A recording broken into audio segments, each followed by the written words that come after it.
listening to Rising from the Ashes.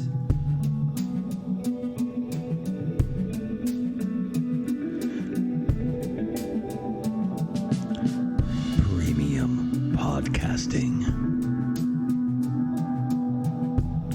With today's guest, Maeve Callan. Author, historian, fantastic human. Get ready for another great episode. So we are here today with Maeve Callan. Now the English, what do we mean by English? Who are these English people? Because we use the name English to refer to so many different people. Where that name comes from are the Germanic tribes that came over to Britain as Rome was leaving Britain.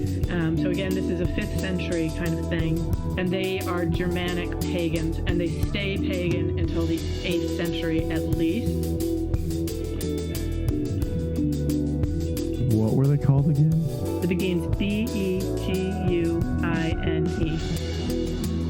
There were males, they're called Begards, Beghard, but they weren't as prominent.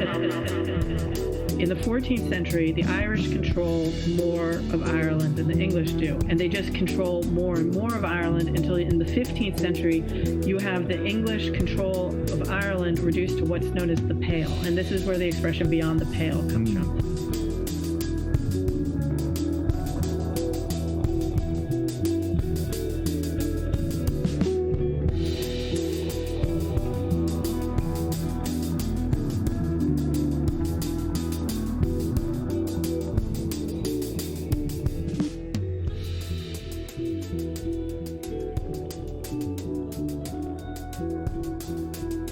Right, whereas orthodoxy literally means straight thinking or straight teaching or straight belief. So like if you think like an orthodontist straightens your teeth, and doxy has to do with teaching or belief. And so, so the people who are orthodox, they think they have the right teaching. Well, who doesn't think they have the right teaching? If you don't think it's right, you're going to change your teaching, right? So it matters, do you have an army to back up your version of right and wrong? And once Constantine converts, to whatever extent that he does convert, he includes Christianity as part of his religious repertoire, sort of, and he legalizes it in 313. Then you've got the imperial army that's got a vested interest in what's the right kind of Christian, and that's when you get the Council of Nicaea in 325. The Council of Nicaea in 325.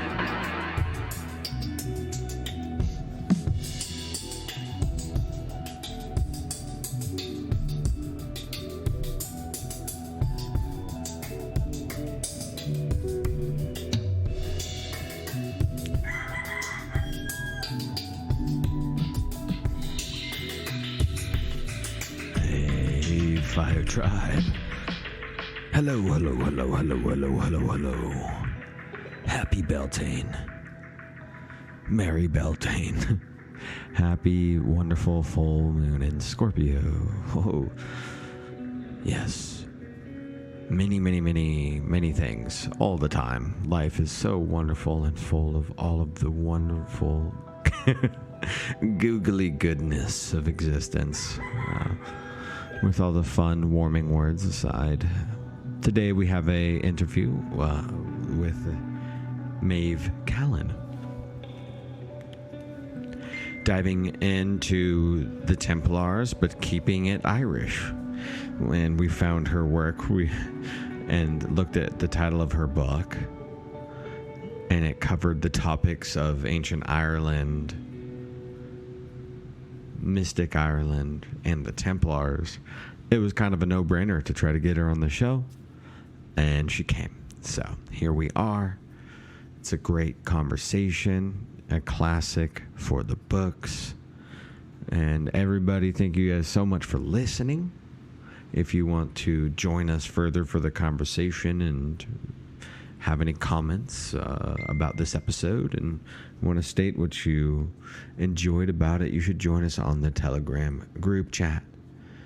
It is a great place on the social medias to connect with us and engage and make other friends, honestly. Made plenty of friends, actual friends, of people that I love and enjoy on Telegram. Sorry, there's a cat being in the way. Oh, goodness. Well, just doing his thing. His Beltane thing. That's Cloudy Boy. Anyways, you guys are wonderful. Join us on Telegram if you want to support us and to help pay the podcasting bills. You know, all the little editing softwares and all that fun stuff. You can join us over on Patreon. $3 a month will get you wonderful access to hours and hours of content. Dan has a bunch of brand new shows on there that I love and people love and enjoy. And you get sneak peek episodes on there and other fun stuff. So if you want to join us on that, $3 a month, go ahead and hit that link down here in the description. And email us. We have listeners from all over the world, and that makes us happy. We want to engage. Hit us up with an email, with something interesting, how you found the show. I'm very curious how Rising from the Ashes got onto the player today. How did it get into your hands today at this moment? Very curious about that. Something that makes me very curious, you see. Very curious. Anyway, my friends, email us. Click all the links in the description. Have fun. Use your thumbs. Hitch a ride to the galaxy and then come back and smash those links with your wonderful thumbs there. You see? Yes. Without further ado, we are going to dive right into this conversation, this interview with Maeve Callan.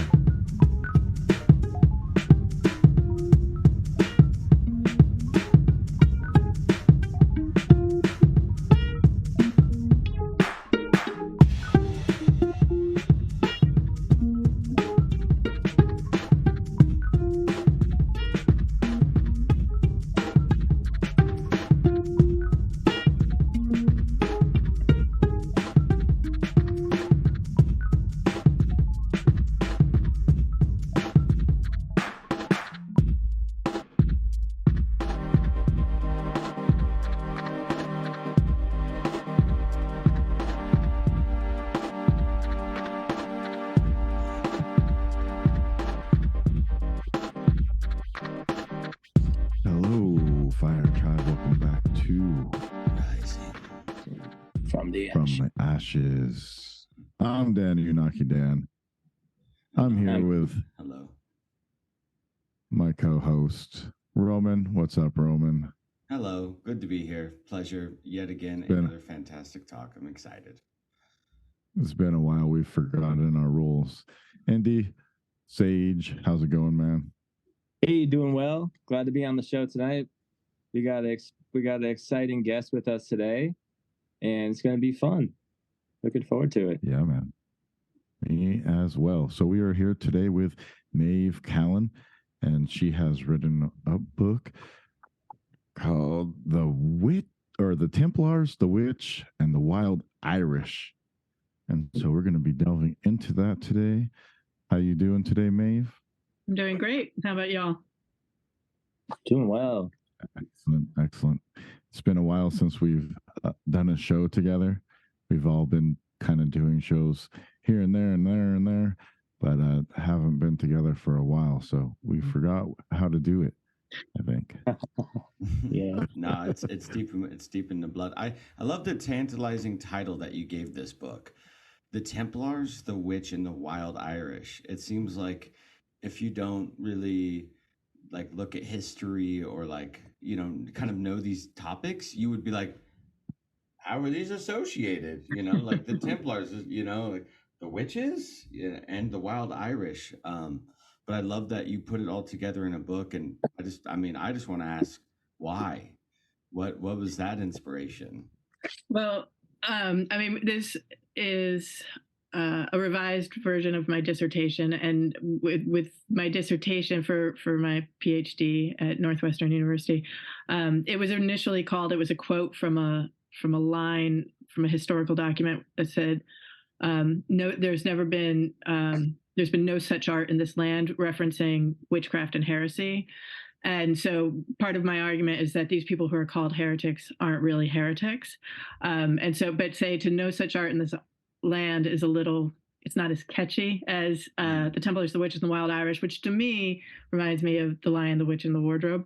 And also there's a prominent study of medieval witchcraft prosecutions called the Magician, the Witch, and the Law.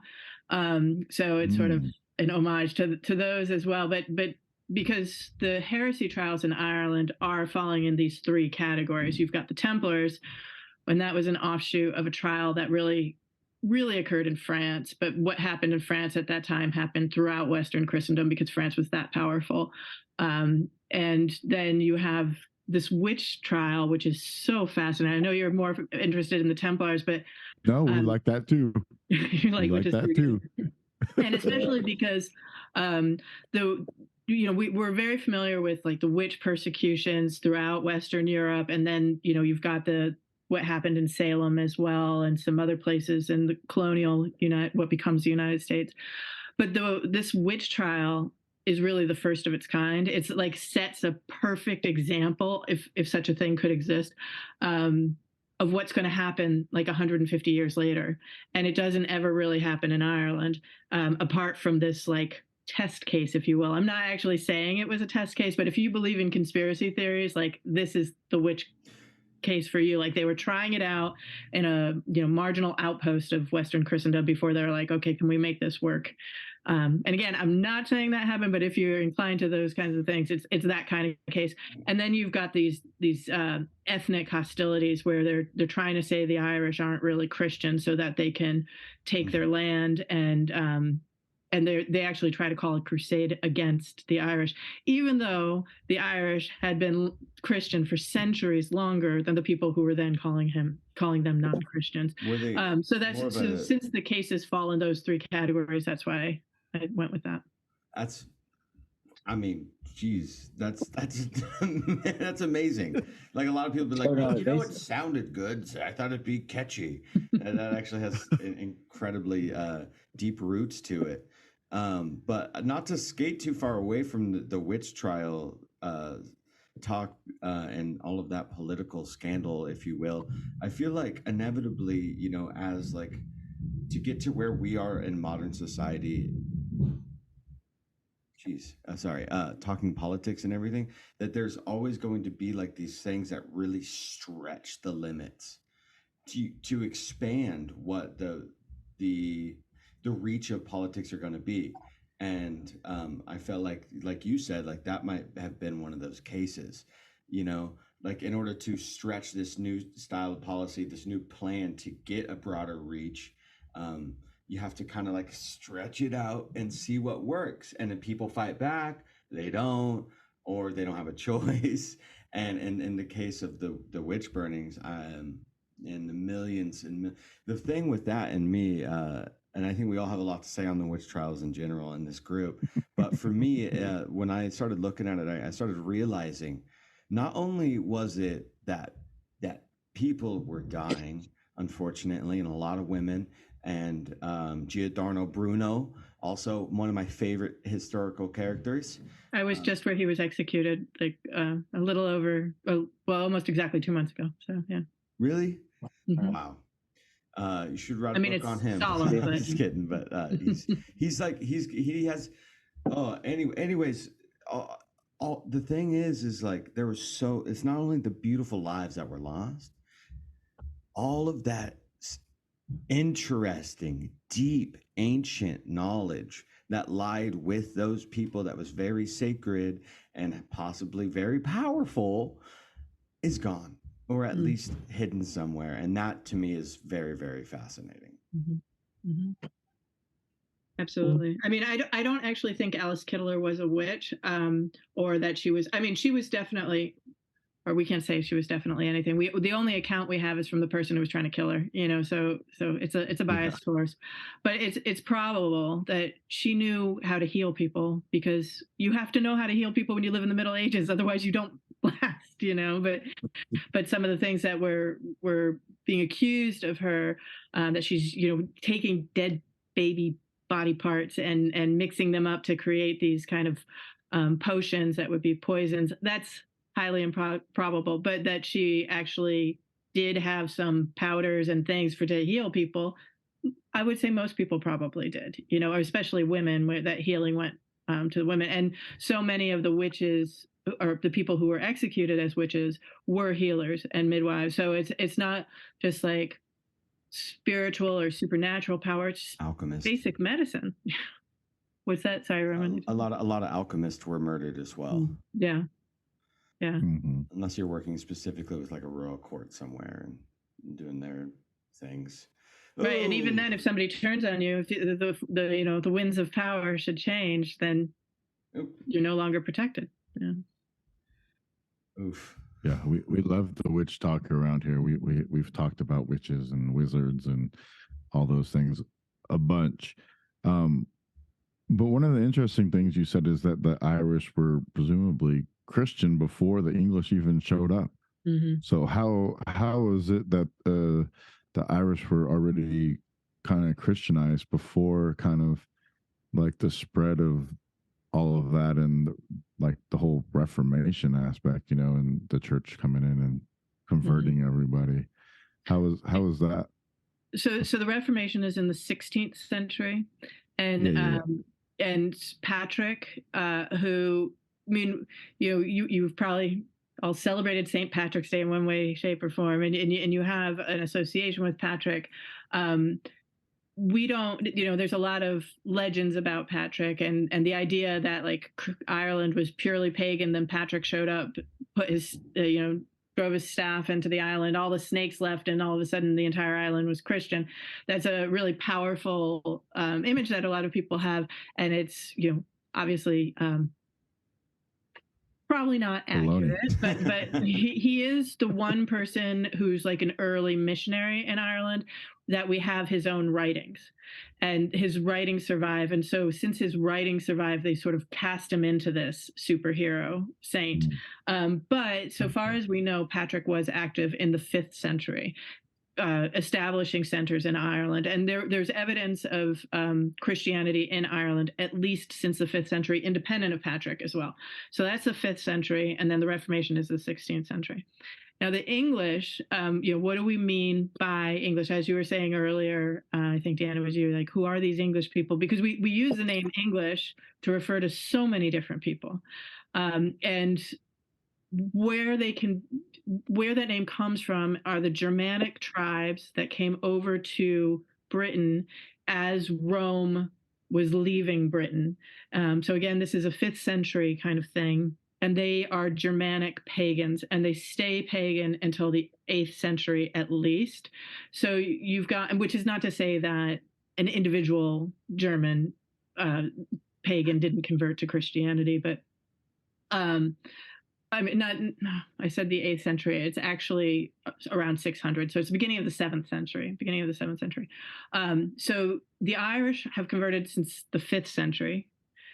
The Anglo-Saxons and Jutes, who then become the English, convert starting in the 7th century. So the Irish have them beat by, about 2 centuries to begin with. And then in addition to, when we think of the English, when we have the Norman conquest of England, which happens in 1066, that's when William the Conqueror, also known as William the Bastard, he comes from Normandy. Well, who were the Normans? The Normans were the Vikings who settled in northern France and converted to Christianity only in the 10th century. So when the English come to invade Ireland in the late 12th century, those are the Norman English who have converted only in the 10th century and only as part of the terms for getting part of France, or in the beginning of the 7th century, whereas the Irish have been Christian since the 5th century. But Ireland was never part of Rome. And so the kind of Christianity that developed there didn't have that Roman framework that set up this is how we're going to be Christian. And so what mattered more to Irish Christianity, so one of the great things about Rome, and you can like it or not like it, but it's effective if you're going to organize, is how territorial everything was, how like jurisdictional. And so you already had a framework. When the church merged with the state, they had an already established bureaucracy, if you will, that they could just sort of take advantage of. Whereas in Ireland, how Christianity really, the kind of networks weren't like geographical so much as they were relational. So like one of you's in Hawaii, one of you's in California, you have these connections with each other, you're a network, but your neighbors might not be part of your network. They'd be part of somebody else's network because they were influenced by somebody else, so it's more relational. And there were all sorts of like aberrations that happened in Ireland because it didn't have this Roman framework. There are aberrations that happen everywhere. Nobody conforms completely to what authority wants. But then you also have in the 11th century, starting in the 11th century, it's something that's known as the Gregorian Reform. That's associated with Pope Gregory VII. That's why it gets its name, but it starts before him and continues long after. And that's when Rome is really trying to throw its weight around and say, we all have to do this our way. And it was expedient for the Normans to sort of take advantage of that Gregorian Reform and try to influence it as well. So Ireland was Christian. It was Catholic Christian. They, adhered to the papacy as the supreme authority of Christianity and all that. But there were certain things that were different, and they were also like out on the perimeter of, on the periphery of Europe. And they weren't very powerful, and they weren't very organized. They didn't have one central king. You did have something called the Ardri, the High King, but it was more like it wasn't just a figurehead, but it wasn't a centralized state. Whereas when William conquers England, that's a centralized state, and they become super powerful. In France, that's a centralized state. And so the Pope wants to make nice with those people more than the Irish. So they're willing to go along with those kind of power schemes, and they're willing to let religion be used as like a cover story of why the English are going to save the Irish and make them Christian, even though they were already Christian. Never heard that before. But yeah, so they're Gauls then. Well, Gaelic, Gaels, right? Gauls refers more to the French. Oh, okay. So yeah, and not the Normans. The Normans are Norse. They're the Vikings who settled. Right. But yeah, the Irish are Gaels. So the Jutes, Angles, and Saxons are all Germanic? Yes. Okay. The Jutes are German. I would think that was another name for Jewish, but I don't think I'm wrong. All right. What is that? What does that word mean? What is Jute? What is the? I mean, that's an interesting question. I just know it's applied to sort of the third major tribe, but the one that doesn't get as much attention as the Angles and the Saxons. They're the ones we usually say Anglo-Saxon, right, to refer to these people. But the Jutes were there too. But it's the name of their group. I'm not sure exactly where it comes from. I want to get into a little bit about like a heretic. What is a heretic, and how does that play into like pretty much it like establishes everything that happens from that point on through the whole like history of the northern of Europe in that area. Like it starts a big thing because that's inevitably what leads up to the Reformation, right? And right. I mean, to Catholics, if they're going to be hardliners, they could just say Protestants are just heretics, right? But Protestants say it about Catholics too. I mean, it's one of the things I love most about heresy is what it actually means, which is choice. And a heretic is someone who chooses to believe the wrong thing, right? Whereas orthodoxy literally means straight thinking or straight teaching or straight belief. So like if you think like an orthodontist straightens your teeth, and doxy has to do with teaching or belief. And so, so the people who are orthodox, they think they have the right teaching. Well, who doesn't think they have the right teaching? If you don't think it's right, you're going to change your teaching, right? So it matters, do you have an army to back up your version of right and wrong? And once Constantine converts, to whatever extent that he does convert, he includes Christianity as part of his religious repertoire, sort of, and he legalizes it in 313. Then you've got the imperial army that's got a vested interest in what's the right kind of Christian, and that's when you get the Council of Nicaea in 325, and that's one of the things they're most tasked with is to come up with the Bible, because we have a whole bunch of texts that say who Jesus was and why he mattered. And then in addition, we have, what Christians are going to call the Old Testament and the Hebrew Bible. There are so many different versions of these stories about who God is and what we should do about it. How are we going to know what's right and what's wrong? So one of the key things about the Council of Nicaea in 325 is we need to come up with what's called a canon. But it takes them another 70 years. And in the middle of that time, that's when somebody who can't bring himself or herself, but probably himself, to destroy the books that they want destroyed, they bury it in the desert in Nag Hammadi in Upper Egypt. And this is where you get the Gnostic Gospels, which are just so fascinating. And these are only the texts that have survived, and they didn't survive. They were almost all of them, not quite all of them, but almost all of them were completely unknown, except for if somebody referred to them to say that they were lies and they should be destroyed, from the middle of the 4th century until right after World War II, when they were rediscovered. And it was revolutionary to understand how different people understood who Jesus was. Now, to the Orthodox, those people are just heretics. They're dangerous liars. They're going to destroy your soul. They need to be shut down. And they have the army to enforce that. So that's in the 4th century. That's before Ireland even hears about Christianity, as far as we can tell. But this idea of, there's one right way to be a Christian, and the people with the biggest army get to decide what that is. Well, that's where the notion of heretic comes from. And so, like, when the English want to invade and colonize Ireland, and they don't want to colonize Ireland, they want to conquer it. They want to do what they did to England. But the Irish don't let them. When they want to do that, they're not actually calling them heretics at that point. They are recognizing that they are it's interesting to me because they don't use the word heretic, but they recognize that they're Christian, but somehow they've lost that true Christianity. So they're essentially calling them heretics without using the word heretic. It's not until the 14th century that they start using the word heretic, which I find important. But it's really just a way of saying you're doing religion wrong, and I'm going to use my army to force you.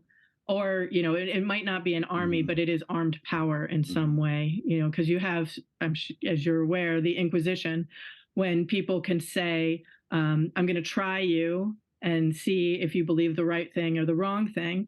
And if they decide that you believe the wrong thing and you refuse to renounce that wrong thing, then it's interesting. And the church doesn't kill you. They relax you, which is the opposite of being relaxed. We think relaxation is good. No, they relax you, meaning they hand you over to the secular power, and then the secular power kills you, because the church can't have blood on its hand, even though the church obviously does have a lot of blood on its hand, but they're not the ones who actually kill heretics. They sort of outsource it to the government to do. So again, but it's armed power. Relaxing.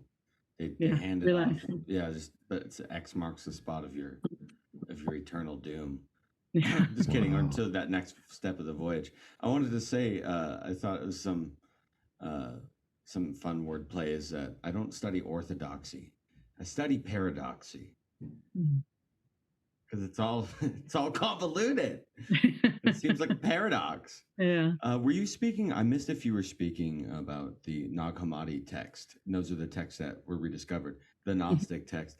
Do you think that some of this earlier form of Christianity that was like blended, if you will, with some of these ancient pagan ways of the Celts, that was said to? We've talked to a couple authors who have, told us about the Sheila Nagig and the Celts and the Druids and the ancient Irish Fae kind of blending with this new version of Christianity and always having this special attunement to its origin roots in a very unique way.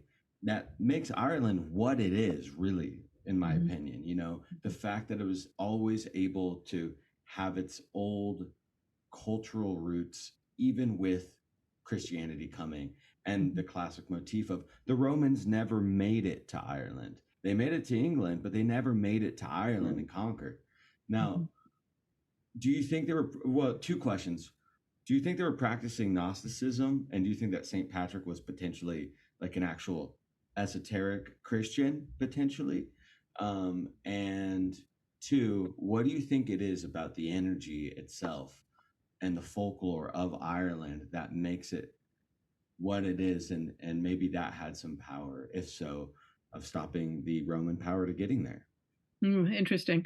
I'd say so we have two writings from Patrick himself. One is a letter to a British like warlord, basically, who has attacked a recent ritual where there was new converts being baptized to Christianity, and so he realized what a great source of slaves that would be. They wouldn't be armed and they'd be distracted, and so he came over. And he's ostensibly Christian when he does this, and so Patrick is excommunicating him and trying to shame him and saying, give us back the people you stole, basically. So that's one thing, and then the other one is known as his confession, which is it's kind of like an autobiography, but a super short one that's responding to particular issues. And nothing in them suggests to me that he's Gnostic. So I was just by raising Gnosticism, I'm talking about like where heresy comes from, and it's a bigger issue than Ireland or any particular. It's like inherent in, you know, I'd say any kind of thought system where somebody wants to police everybody else and get everybody to think just like they do. And so that's what's going on with Gnosticism. And Gnosticism is also much more, well, it's complicated because we use the word Gnosticism to refer to a whole bunch of different kind of stuff, right? But I think if you look at, for example, like the Gospel of Thomas, which there's significant evidence to suggest that the Gospel of Thomas is older than any of the other Gospels that's in the Bible. And that Thomas literally means twin.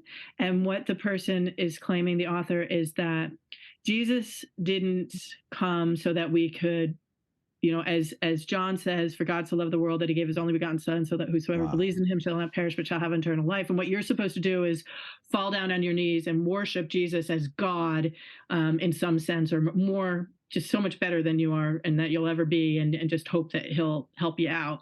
Whereas Thomas is saying Jesus came as a teacher. It's much more similar to Buddhism in a lot of ways, and there are some interesting connections with India. And that why Jesus taught this is so that for you to become a Christ as well, right? And so they are less about regulating what you think. Like one of the problems with Gnosticism or the challenges of Gnosticism, I should say, like if you read the Gospels, especially the Gospel of John, and you know how in a lot of Bibles, when Jesus speaks, it's read. And in the Gospel of John, it's all read because it's Jesus telling you, okay, I'm not just going to speak in parables and you get to figure out what the parable means. I'm going to tell you exactly how you need to understand the parable. I mean, part of the beauty of the parable is there's no one right answer. But in John, he's saying there is one right answer and you better get on my page, right? So someone like John is much more authoritarian, much more about, you know, controlling orthodoxy versus heresy, whereas someone like Thomas is like, you do you? I mean, I'm oversimplifying, you know, but it's yeah. Sorry, go ahead. No, I was just gonna. I mean, this might just be. Sometimes I blurt when it's unnecessary, so I do apologize for that because you were flowing very great. And but the T and the J, because you know, writing and the gift of written word is it's symbolic in many ways, right? You know, and it's a flow of some divine energy, right? Like writing calligraphy, right? You know, so but it's interesting that you have this kind of like motif of Thomas and John, one of them being like, you know, more authoritarian and the other being like maybe more feminine on that aspect, and that one of them having a tail but both having the cross up top. Oh, interesting. I that's really interesting. Yeah. poets, because Yeah, there's I hadn't thought about that. That's interesting. And I have to, like, I'm a teacher first and foremost. So if I see someone looks like they have a question or they want to say something, I will stop whatever I'm saying and try to include you. So, but going back to your other question about Patrick and Ireland itself, and the, you know, connections with. I mean, you didn't use the word nature, I don't think, but that is really central. The celebration of nature and the understanding the natural world as one of the best ways you can know who God is. I think that is very clear in what a lot of people call Celtic Christianity. And I'm not really comfortable with calling it Celtic Christianity, because when people have, like, they use the word Celts, they have a whole bunch of assumptions about that might not apply. But if by Celtic Christianity you mean the Christianity that develops in Ireland, Scotland, and Wales, and then parts of England too, when the Irish are influencing it, and then I think it has validity as more than just a geographical term, and that is this absolute love of nature and this understanding that God is known through communing with nature. That is really important in Irish Christianity, which is what I know better than Scottish or Welsh or. But you still see that in Scottish and Welsh, and you can see that outside of there too. But I think it's particularly pronounced, and I think it's important. I mean, one of the things where I've gotten particular attention for is the work I've done with saints, Irish saints, who perform abortions. And to a lot of people, this is like, wait, what? You know, because, like, you can only have one attitude about abortion if you're a Catholic. A lot of people think, right, and that's that it's, you know, murder of the innocents kind of thing, and this attitude towards abortion, and it's representative of a lot of other attitudes that are there in medieval Irish Christianity, which are not there now, obviously. I mean, Ireland, you know, a few years ago, about 5 years ago, voted to allow abortions to happen. And so there's been a lot of change in Ireland in the past 5 years. I mean, in fact, when I was just there, and I was there during Holy Week, among other times, I was there during Lent, and I had lived there in the 90s, and it's a totally different country now. I mean, it's so much more Catholic in the 90s, and now there's a lot of distancing from Catholicism, and almost like trying to undo a lot of the Catholic identity. But anyway, the form of Irish Catholicism that people tend to think of now is really more of Victorian 19th century kind of Catholicism that was adopted in response to English Protestantism in different ways. So, like, this repressive, I'll just call it repressive. That version of Catholicism is very different from what you see in the medieval sources, which isn't to say you can't find things in the medieval sources that are analogous to it, but it's just not the dominant tone, the way it becomes the dominant tone, but it becomes the dominant tone in the 19th century. So, and Ireland's going through a lot in the 19th century as well. So it's, people think like that's the eternal one kind of Catholicism in Ireland, when actually the medieval version of Catholicism is much richer, in my opinion. I think it's much more female friendly. It's much more embracing nature and embracing the individual, and less about the institution. Which is, again, not to say that you won't find misogyny, you won't find an institutional authority and all that kind of stuff, but it's just a lot less pronounced in the medieval forms of Catholicism than in what then takes over Ireland in the 19th and 20th centuries. Now, do you know what kind of worship they were doing for nature? Was it like the trees or the stars, the moon cycle, all of the above? Yeah, so there's a particular passage I can send you where it's told about Patrick, and, you know, like I said about Patrick, we have those two sources that he wrote, but then he becomes this hero, and they write all these things about Patrick. And this is a 7th century biography of Patrick, which is, again, still pretty early 7th century. And there's a story where these two women meet Patrick at a well, I think it is. You know, a well's a great place for meeting women. And they ask, well, can you tell me about your God? And he goes on and he talks about the stars and the moon and the rivers. And I mean, it's like, it is all of the above. Yeah. It's pretty short. And people think like maybe that was because in the 7th century, Ireland was still Ireland obviously had been Christian for a couple of centuries by that point, but that doesn't mean everybody had converted. It's not like Patrick came and flipped a switch and everybody's Christian. It's a process. And so this might be a memory of, well, what did pagans ask when they were starting to convert to, and they centered nature. And so the Christians would respond that God is the source of nature. And so when you look to the stars, when you look to the rivers and the sea, and when you look to the animals, and when you see all these things, that's really God, the power of God that you're seeing. I love that. Thank you. That answer. Yes, Mhm. exactly. Because I think a lot of times, this naturalism kind of aspect is kind of lost on Christianity as a whole. Because usually, to me personally, I kind of associate paganism with natural stuff and being with nature and everything, and that sort of gets like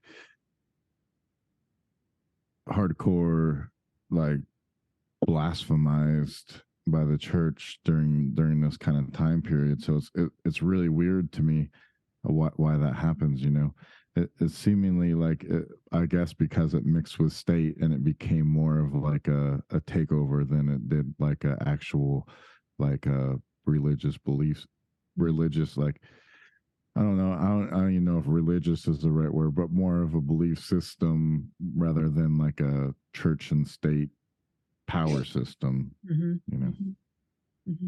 Yeah, and I'm sure you know that the pagan actually comes from the word for people who live in the country, a country dweller. And what is thought that like Christianity, when it took off, especially within the Roman Empire, it was really a religion of city people. And people who lived in the country kept, what people will call the old ways alive, because they were so dependent on the land and the seasons, and and knowing what's good for nature is good for you. And I think also in Ireland they didn't have to give up that love of nature as much, because also Ireland didn't really have the kind of cities that other people, they had larger settlements, but they didn't have cities until the Vikings set up some centers like Dublin. There was a pre-Viking presence of Irish people at Dublin, but then the Vikings really made it theirs. And anything with a ford in it, like Waterford, Wexford, those are all Viking real settlements. And then you get the English coming over, and then they build more cities too. And again, it's not to say that the Irish didn't have larger settlements, but they didn't have those kind of that focus on cities that you're going to see in other places. So nature just, it was the country, everywhere was the country basically. And so they continued to have that appreciation for the natural world. But I think, I don't know. I mean, I think, have any of you been to Ireland before? I have not. No. Yeah. Well, I mean, living in Hawaii, you live in incredible natural beauty, obviously, but Ireland really is an incredibly beautiful country. And it's so fertile, so this sense of being blessed with God's presence, and I think it's really palpable in the land for a lot of people. I hope to visit Ireland someday. My mother's been there several times, and she just never stops talking about it. I love it so much. She brings back the most best things from there. And my ex-fiance was from Ireland. She lived there for a number of years, and I just went to lunch with a friend. His wife is from Ireland. Oh, they get around, don't they, the Irish? They do. It's calling me. I'm part Irish, my family too. Inevitably, it's on the bucket list. I cannot wait. So many. I wanna do Ireland and Scotland, hopefully back to back. Yeah, that would be a really fun trip, because there's obviously a lot of cross correlations there. There's in this like vortex energy that you hear of there too, and on the ley line maps given to us by Buckminster Fuller, that's one of the many hotspots too. So that's something I think that a lot of the old cathedral builders were very interested in, is finding these. They had ways to research magnetism in the land, and that was very special to the church at one point, and that was lost as well, which is unfortunate. But I'm curious to if you can give us a little Templar talk, a little so how did the Templars associated themselves with Ireland specifically, because we had a conversation not too long ago with Freddie Silva, giving us Andy, refresh my memory. Portugal. Thank you. Yes. Some of the history of the Templars in Portugal and how that was a stronghold hub and center of that. And I'm sure Ireland plays into that as well. But please enlighten us. Yeah, and I'll just follow up a little bit when you said Ireland and Scotland. Just so you know, the word Scot originally refers to an Irish person, and why it's called Scotland is because the Dalriada in Ulster, in the northeast of Ireland, also colonized the southwest of Scotland, and so that was a unified thing. So especially between northeastern Ireland and southwestern Scotland, they're so close to each other. I mean, you could see them from each other on a clear, and it doesn't have to be a crystal clear day to see them. But as far as the Templars, the Templars were much more important in Portugal than they were in Ireland. So they really only come to Ireland after the English colonize Ireland, and they actually do come with Henry II. And so Henry II was the king when the English colonized Ireland in 1170, and he came to Ireland primarily. So you have a man named Dermot MacMurrough, and Dermot MacMurrough was the king of Ireland, the king of Leinster, which is like southeastern Ireland, and he had been kicked out by other kings, and so he went to England to ask for help to get his kingdom back.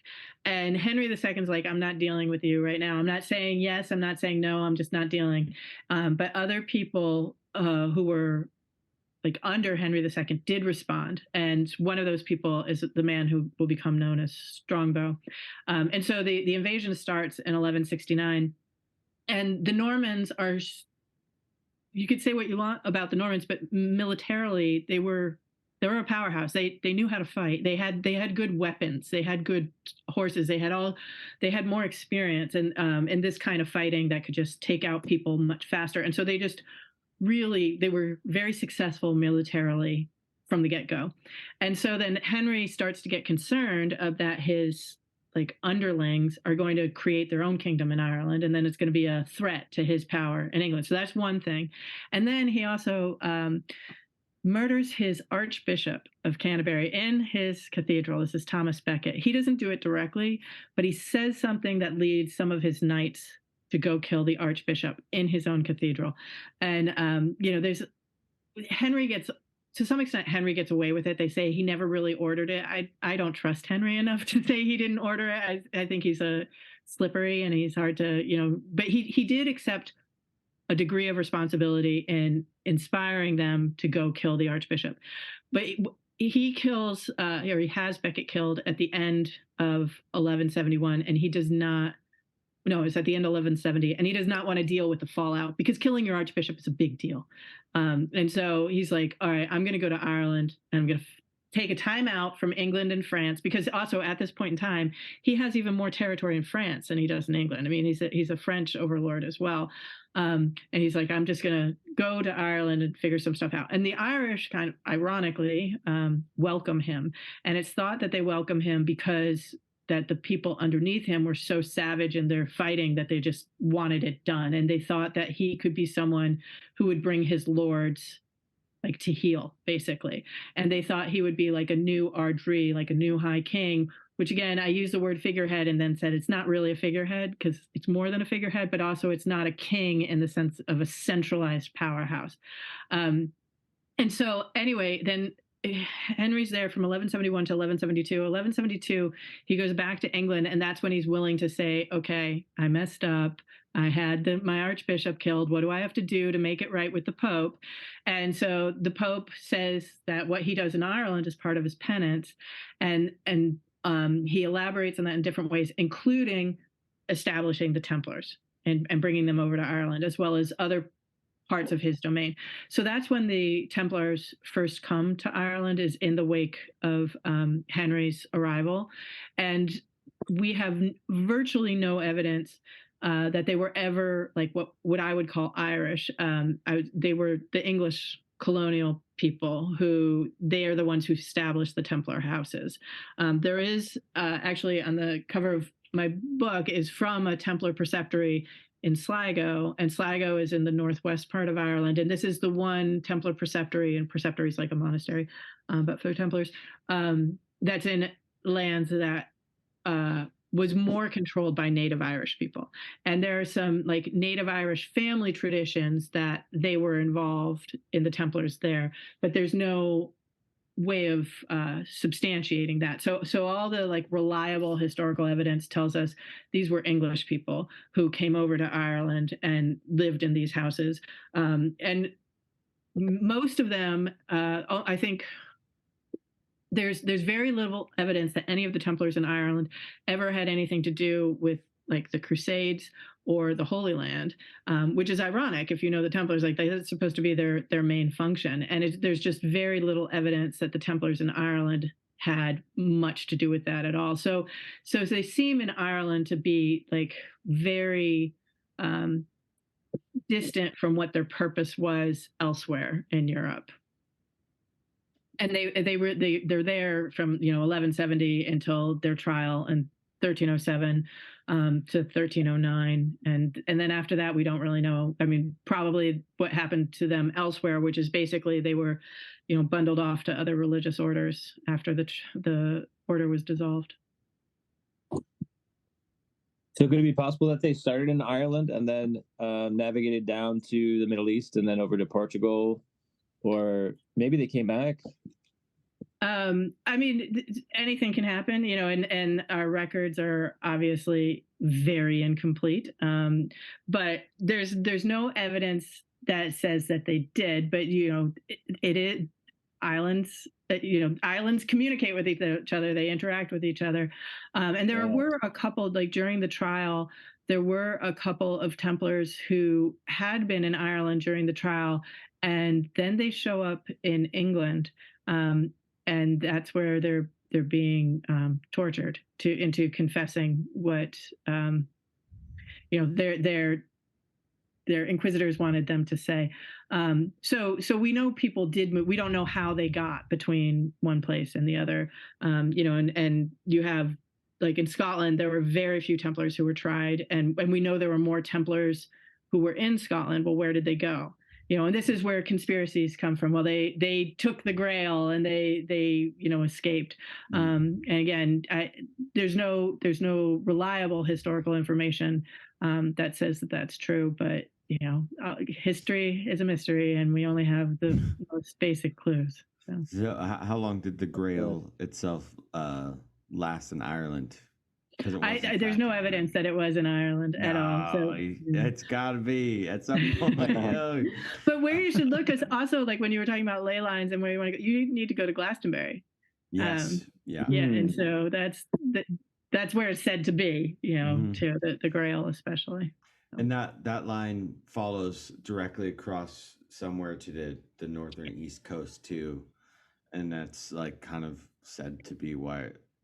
A big reason why they were setting up in that northern east coast part is following the magnetics, because of America.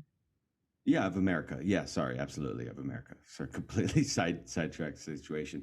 Prince Henry though must have either been indebted or done some work for the Templars, or been a Templar himself, having because at some point there was a switch when the Templars were working with the Pope and working with the Vatican, and were the true Knights Templar to a point where they were almost kind of like, obviously, seen as heretics themselves. And so was Prince Henry a Knights Templar? King Henry, there is no evidence for that, and he supported a lot of different religious orders, not just the Templars. I think like probably the Templars appealed to him more than most religious orders because he was a warrior. But again, you can say a lot about Henry, but he was a warrior, and Templars were warriors first and foremost. I mean, they weren't terribly successful in the end, and that was an issue for their survival. But they were warrior monks who were also bankers, so they sort of checked a lot of boxes. But that made them attractive targets when Philip, who's the king of France, he goes after the Templars because he wants more money. And and just like the Vatican is a later at this point in time, the papacy, well, in the 14th century, they are just switching to Avignon, actually, is in southwestern France, but Avignon, yeah, in France, Avignon. Okay. But in Rome, where their main palace it wasn't the Vatican yet; it was the Lateran. But like the papacy was made to do what Philip of France wanted to happen to the Templars, because again, you and whose army? And the Pope doesn't really have an army. He can inspire other people to fight for him, but Philip's got a pretty impressive army. And especially once the papacy is moved to Avignon, you're literally in France. You're surrounded by his power and authority. So the Pope was made to do, to an extent, what Philip wanted. But it's interesting, the Council of Vienne, which is the council that dissolves the order, they don't actually, they leave it, they say that there's too much suspicion that's been attributed to the order, so it has to be dissolved. They don't say they're guilty. Even though so many Templars were tortured into confessing to what Philip wanted them to say. So in the end, like, the Pope does what the Pope can to protect papal power. Does what the Pope can. There's a T-shirt right there. And in this point in time, the Pope didn't do all as much as the Pope wished that the Pope could do. Right? Philip had a bigger army, so Philip got his way.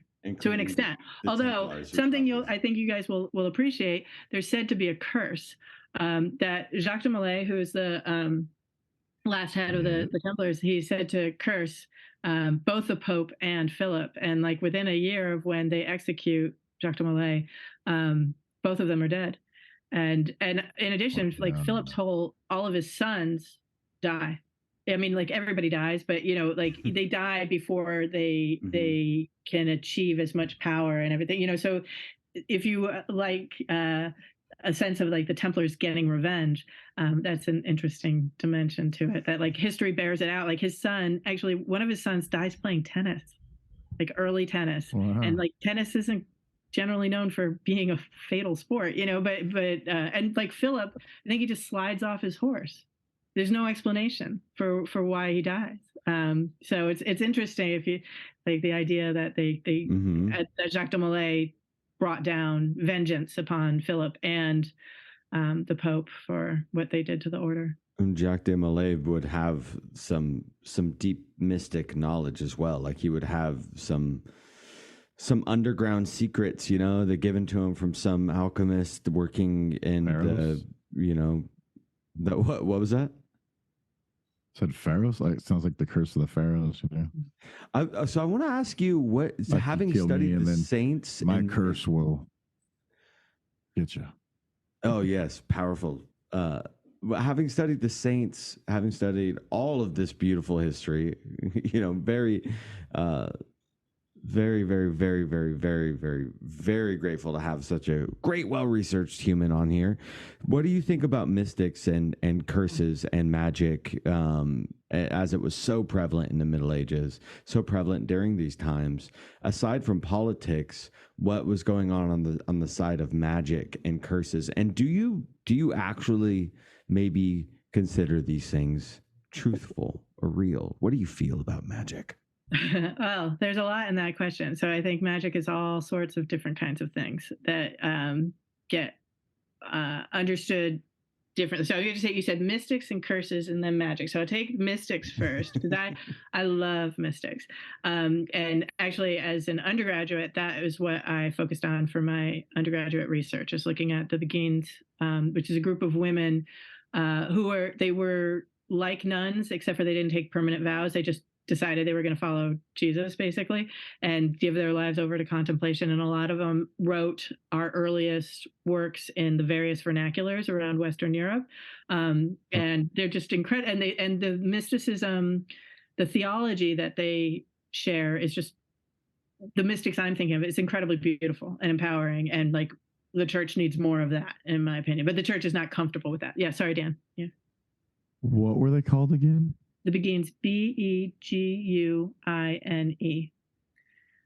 There were males. They're called Begards, Beghard, but they weren't as prominent as the Beguines, which is interesting that the women were more dominant. And mysticism tends to be an area where women have more prominence than others, because you don't need to be a priest. You don't need to be a university education. You just need to have this experience of the divine. And God frequently will. Intuition. And mother's intuition. So there's a lot of like the mystics, I think, depends on which mystics, but I think it's incredibly beautiful theology there.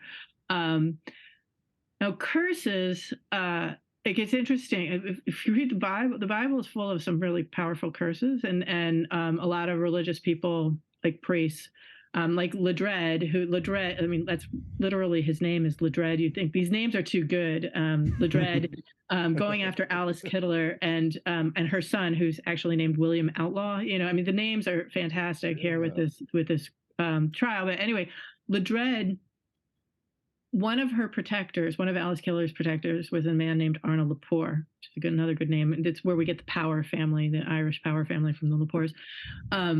Anyway, Lepore resisted Ledred again and again and again. And eventually Ledred is able to be successful in, he doesn't get Alice, he gets Petronilla de Midia, who's an associate of Alice's in some way. Lots of times people will call her a maid.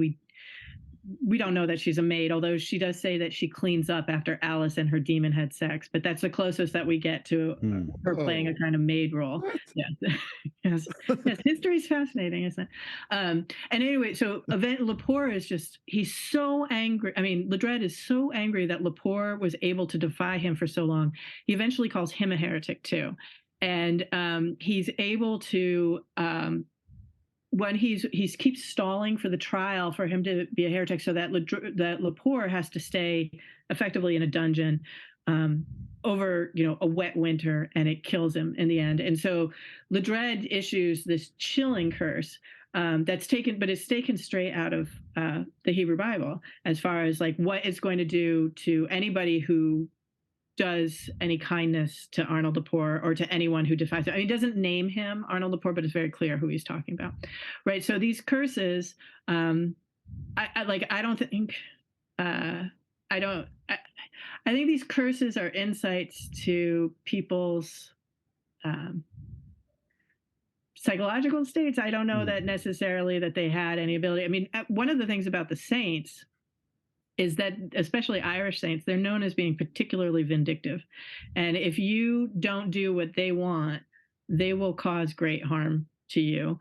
And so sometimes it's not really what I think of as like a holy person is cursing you, or else, if you don't do what I want, I'm going to, have you be devoured by otters piece by piece or something like that. But the saints are why the people who are writing these things about the saints, they want you to give money to their monastery.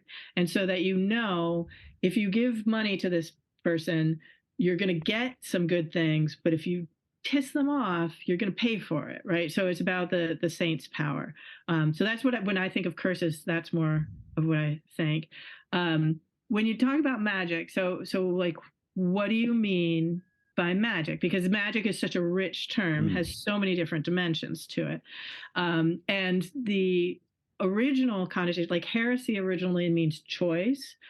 The Magi are Zoroastrian priests, right? And so you get the Greek word for which is the origin for magic, basically means other people's religion.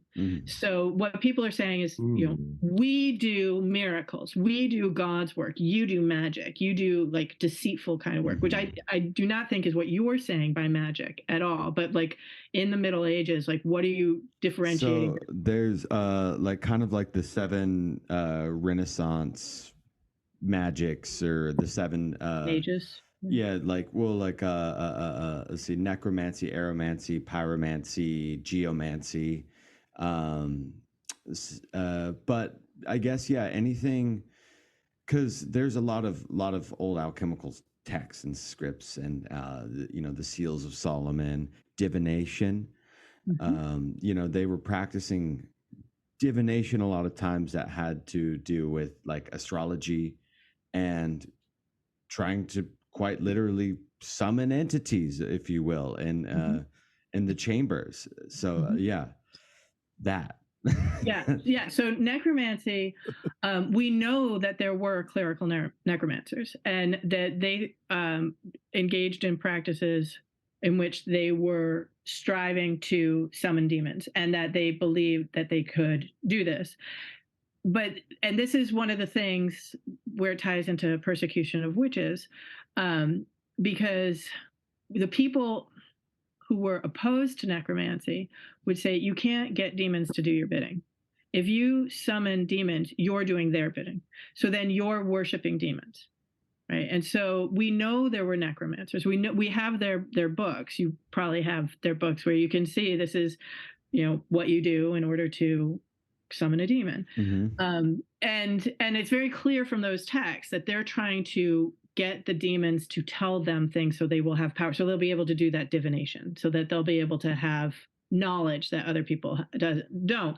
They understand themselves, at least from these texts, to be good Christians. They are generally priests. They are, the ones who are serving in the church, performing the masses. They think they have this ability to control demons too, at least from these texts.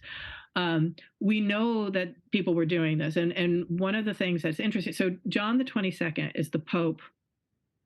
He becomes Pope in 1317, and he's the Pope that picks Ledred out of obscurity. We don't know anything about Ledred until he basically shows up to be the Bishop of Ossory. And so he's the one who persecutes Alice Kittler and starts the witch craze, basically. And John the 22nd, who went after a lot of people he claimed were necromancers. We don't know that they actually were necromancers, but he was saying they were doing necromancy to try to kill him, right? So he was trying to protect himself by going after, he goes over. Was he a Habsburg? No. Okay, because they were just naturally very paranoid, but I think anybody in power was probably paranoid at this point. Right. And, you probably, in order to get to that level of power, you've probably made a few enemies, and you've probably done some things, so John he's going after necromancers more than he's going after witches. He doesn't really go after witches, but he has created Ledred basically, and he sent him off to Ireland. And as soon as Ledred shows up in Ireland, he's like, okay, I know there's got to be heretics here. Tell me where the heretics are. Let's go after some heretics. And people are like, dude, we don't got any heretics. There's no heretics here. There's not an issue. But eventually, Alice Kittler, who was on, I think, husband number 5 at this time, she does go through a few husbands. And each time she gets more and more money and power, and she's climbing up the ladder. If you want to see her as someone, a Black Widow, there's evidence that you can read that way. But anyway, the first claim that he gets of someone saying we've got heretics is her former son-in-law, some former stepson, who's mad that she got what he considers to be his inheritance. So he says she's the one, she's a heretic. And so Ledred basically takes the claims that John the 22nd was saying against necromancers, where they are using these books to summon demons. But Ledred is going after a woman who's been married a whole bunch of times, isn't known for being particularly educated. And so he says she's using her body instead of a book. And that's where you get this sort of connection between witches having sex with Satan to get their powers, whereas necromancers did it through their learning and their training. But I don't think that's what, that's what he says magic is, but I think magic's all sorts of things that's different than that. How do you spell Ledred? Ledrede. Oh, okay. Ledred. His first name's Richard, so you could call him Dick. Yeah. Dick of Dread? Jesus. Judgment. Yeah, it's an interesting whole realm of necromancy, used in religious ways, and then used in heretical ways, but having that, we talked about earlier, where does the distinction lie? This orthodoxal way of thinking that puts you in a straight line of, hey, no, I mean, I'm going to bring somebody back from the dead, or what have you. And that, Jesus was brought back from the dead. Theoretically, that's necromancy. yeah, and then Mary Magdalene was a necromancer, Hey, I'm down. And she's a wonderful alchemist as well. Yeah. Let's get more into like kind of the politics and like when this Reformation type of stuff starts happening, like what's like going on with England and Ireland at the time, and the church and everything. Like there seems to, like, face value, you can see, oh well, they're just trying to conquer, but it seems like from your book there's a lot more like political stuff going on that's like a little bit less like well known, or something you actually have to research to like understand and get into. Yeah, it's interesting, and I'll focus on Ireland because that's what I do. But when you have the English colonists who come over, some of them come over, 1169 is when they first start coming over. And if you have someone like Arnold Lepore, who was, again, one of Alice's main defenders, and she was married to his current husband. So even though Ledred is saying she's trying to kill his kinsman, he's defending her. He's not buying Ledred's story. His family have been over in Ireland since the beginning of the English coming over in 1169. And it's interesting. One of the things that he says about Ledred is he calls him, it doesn't, like, the words don't have the force today, but he's calling him a tramp. Like he's got no home. He's just wandering around, and this tramp comes from England, and he says we're all heretics, and he says that Ireland's the land of saints and scholars, and heresy has never been found here, and we all need to unite against Ledred. So even though I can call Arnold Lepore an English colonist because that's what he was also something. He was not English. These people had been in Ireland. By that point, you're talking 150 years, right? And so that's a long time to think of. I mean, they had connections with people back in England still, but he would identify first and foremost with Ireland. But that doesn't mean at all he identified with like what we would call the native Irish or the Gaelic Irish, the people who are speaking Irish and who had the lands before the English came and everything. And the Irish control, actually in the 14th century, the Irish control more of Ireland than the English do.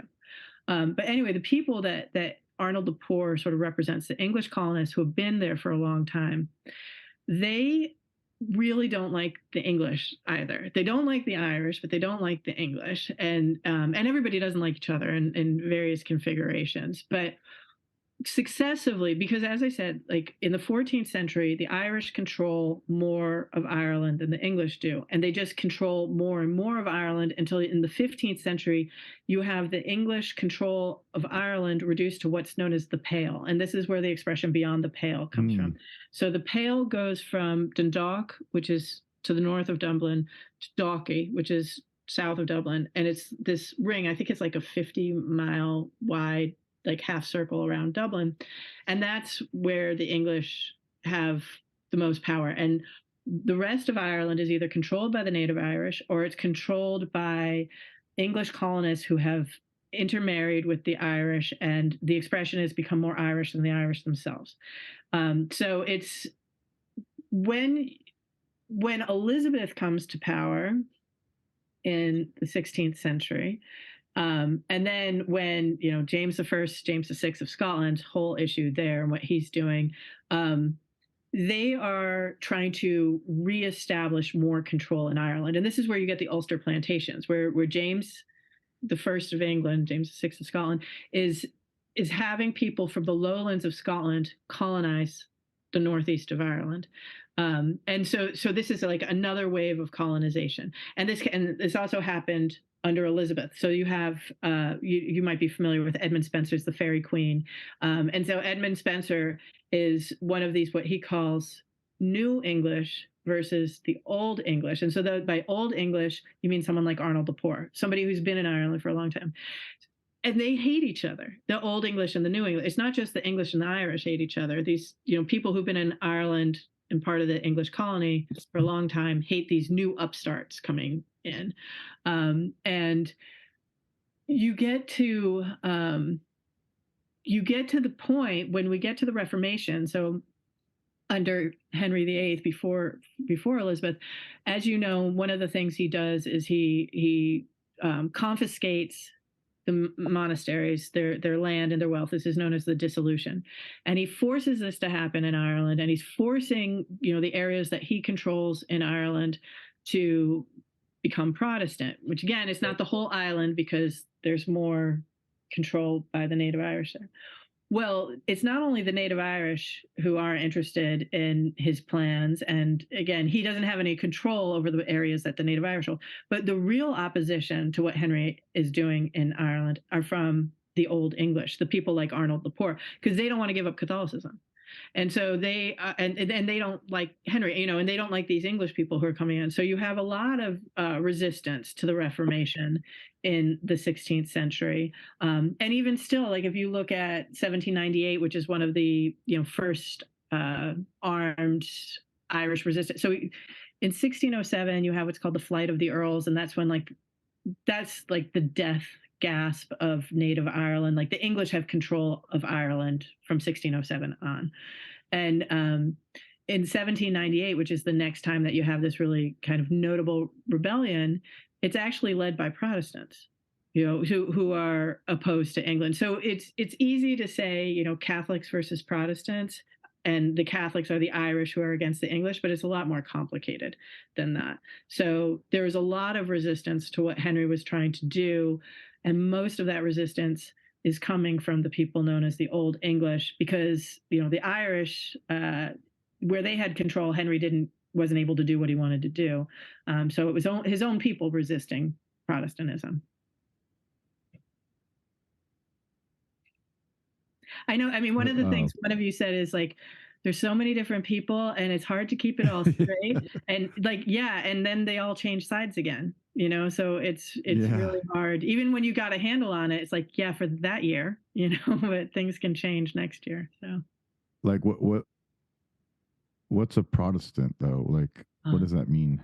Okay. So when Henry, so there are lots of different kinds of Protestants, but what Henry tries to do, so you have Martin Luther, and that starts Lutheranism, right? And then you have John Calvin, and that starts Presbyterianism, as well as Dutch Reform and other kinds of things. But when Martin Luther and John Calvin were genuine theologians, and they had genuine differences of understanding who Jesus was and what we should do about it, where Henry really just wanted power and control. He wanted to stop having to let the Pope decide things for him. So he basically wanted to get rid of the Pope and replace the Pope with himself, be the one in charge of the church. The other thing that he wanted to do was to take the monastery's wealth, because then he could use that wealth. So when Luther and Calvin were against monasticism, that was a genuine opposition to the idea that some people should be monks and nuns. They think one of the things that Martin Luther said, that the divine command that falls on all of us is to be fruitful and multiply. So we all should be getting married and having children. And he had interesting things to say about that. And so because if you think that, then you don't think there's any place for someone like monks and nuns who aren't getting married and having children, right? Whereas Henry is I don't care about that stuff. I just want your land. I just want your money. I just want to be able to use it for my purposes. So that's why he goes after the monasteries. So when I say Protestants, I primarily mean people what Henry is doing is he's establishing what becomes known as the Church of England, right? And this becomes, in the United States, it's known as Episcopalianism. And so you have the Church of Ireland. When you're in Ireland, you have the different areas known geographically as the Church of, but they generally follow what's also known as the Anglican Communion. And it's Anglican, that's the same root for Anglo-Saxon. It means the English communion, basically. And that's what Henry's trying to push. And so in the Church of England, it's saying there's no pope. You can't be loyal to the pope. You have to just recognize that the person who's the head of the state is also the head of the church. And so that's what he's trying to push. And then you also have other Presbyterians. Like if you look at the North right now, the North of Ireland, and even though we have the 25th anniversary of the Good Friday Agreement and everything, I'm sure you're very familiar. There's been a lot of what's called sectarian violence in Northern Ireland, religious violence. Mm-hmm. And people generally say Protestants and Catholics as if, that suffices. But it's actually more specifically more Presbyterians, and it's those Presbyterians who were brought down by James I and colonized Ulster there, who are so anti-Catholic. And it's less, ironically, the Anglicans, because basically the Presbyterians, to put it kind of crudely, the Presbyterians and the Catholics are fighting for second place in the North, because the English are already in control and they're already deciding who gets what, right? But you have the Presbyterians, who are what's known as the Scots-Irish, the people who are brought from the lowlands of Scotland and colonized Ulster, who are particularly against the Catholics as far as like another threat to their power and being second place. They're both oppressed by the English and that. So when I say Protestants, it's the people who are either Anglican, following Henry's way, or they are Presbyterian, which, the main Reformation figure associated with that is John Calvin. Although in Scotland you get to, Knox is really the one who's most influential. What's monastic? Okay, a monastic is the monks and the nuns. So if you so these are people who monasteries. Monasteries. They create. They go off to live in community to pray to God most of the time. I mean, that's their primary function is to pray. I was just curious because there's like a lost tribe of Israel called Manasseh. So I was wondering if there's any kind of relation there to monastic and monastic, I don't think so. I mean, ironically, for the monasticism, the mon refers to one, because it started where people would go to be by themselves, but then other people would follow them because they were like so inspired by them, and then like a community sprung up around them, kind of thing. So this is like an interesting, huh? Mona Lisa was a monastic. Was she? I don't know. Got the name Mona. Now, I have a question. Were the Protestants protesting against the rule of the Pope and the banning of divorce, or was that like a big part of it, being able to divorce? So for Henry, that was the main thing. I mean, Henry. It's ironic because like one of the people I've referenced is James I. It's James VI of Scotland. He's a Stuart. He's Scottish. Well, Henry VIII is actually Welsh. He's a Tudor. But first and foremost, they're kings, and like Henry VIII does more to hurt the Welsh than pretty much any English king ever did, and James I does more to hurt the Scots than most English monarchs did. Right. So just because you're coming from there doesn't mean that you're going to be nicer to your home group or whatever. So, but Henry, so how did they get to this kind of obscure branch of the royal family, the Tudors, where you get a Welshman on the throne? So Henry VII, Henry VIII's dad. Well, that's because of the War of the Roses, right? And why was there the War of the Roses? Because it wasn't clear who was going to be the king. And there was the question of succession. So Henry is very concerned. He needs to have a male heir so that when he dies, everybody knows it's going to be his son who's the king. Now, Henry actually was a second son. He had an older brother who was supposed to be the king, and his older brother married Mary, who will, Catherine of Aragon. But he dies. Henry's older brother dies before he can become king, and Catherine of Aragon swears the marriage was never consummated, meaning they never had sex. And so in this view, when it comes to royal weddings, if a marriage isn't consummated, it's not valid. And so that means that because Catherine of Aragon is, Spain is the main powerhouse in the 16th century here. So England really wants to get in good with Spain. And so they want the ruler of England to be married to Catherine of Aragon. So when Henry's brother dies and Henry becomes the heir, then he's the one who marries Catherine of Aragon. And he and Catherine of Aragon, they have one daughter who lives. That's the one who is married, then becomes known as Bloody Mary and everything later. But they have I think a couple of male children who like never survive infancy. They never survive like more than 5 days or something. And Henry takes this Henry wants to have sex with Anne Boleyn, and he wants to have children with Anne Boleyn. And he can't marry Anne Boleyn as long as he's married to Catherine of Aragon.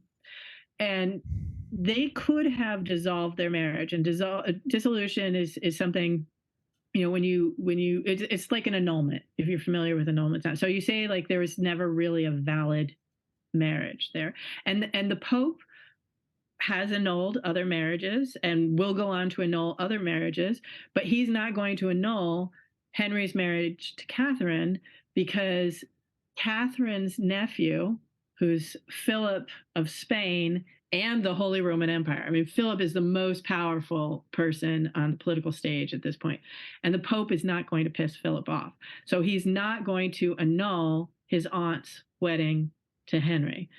And Henry insists that because Catherine had been married to his older brother, what Henry is doing is like marrying his sister.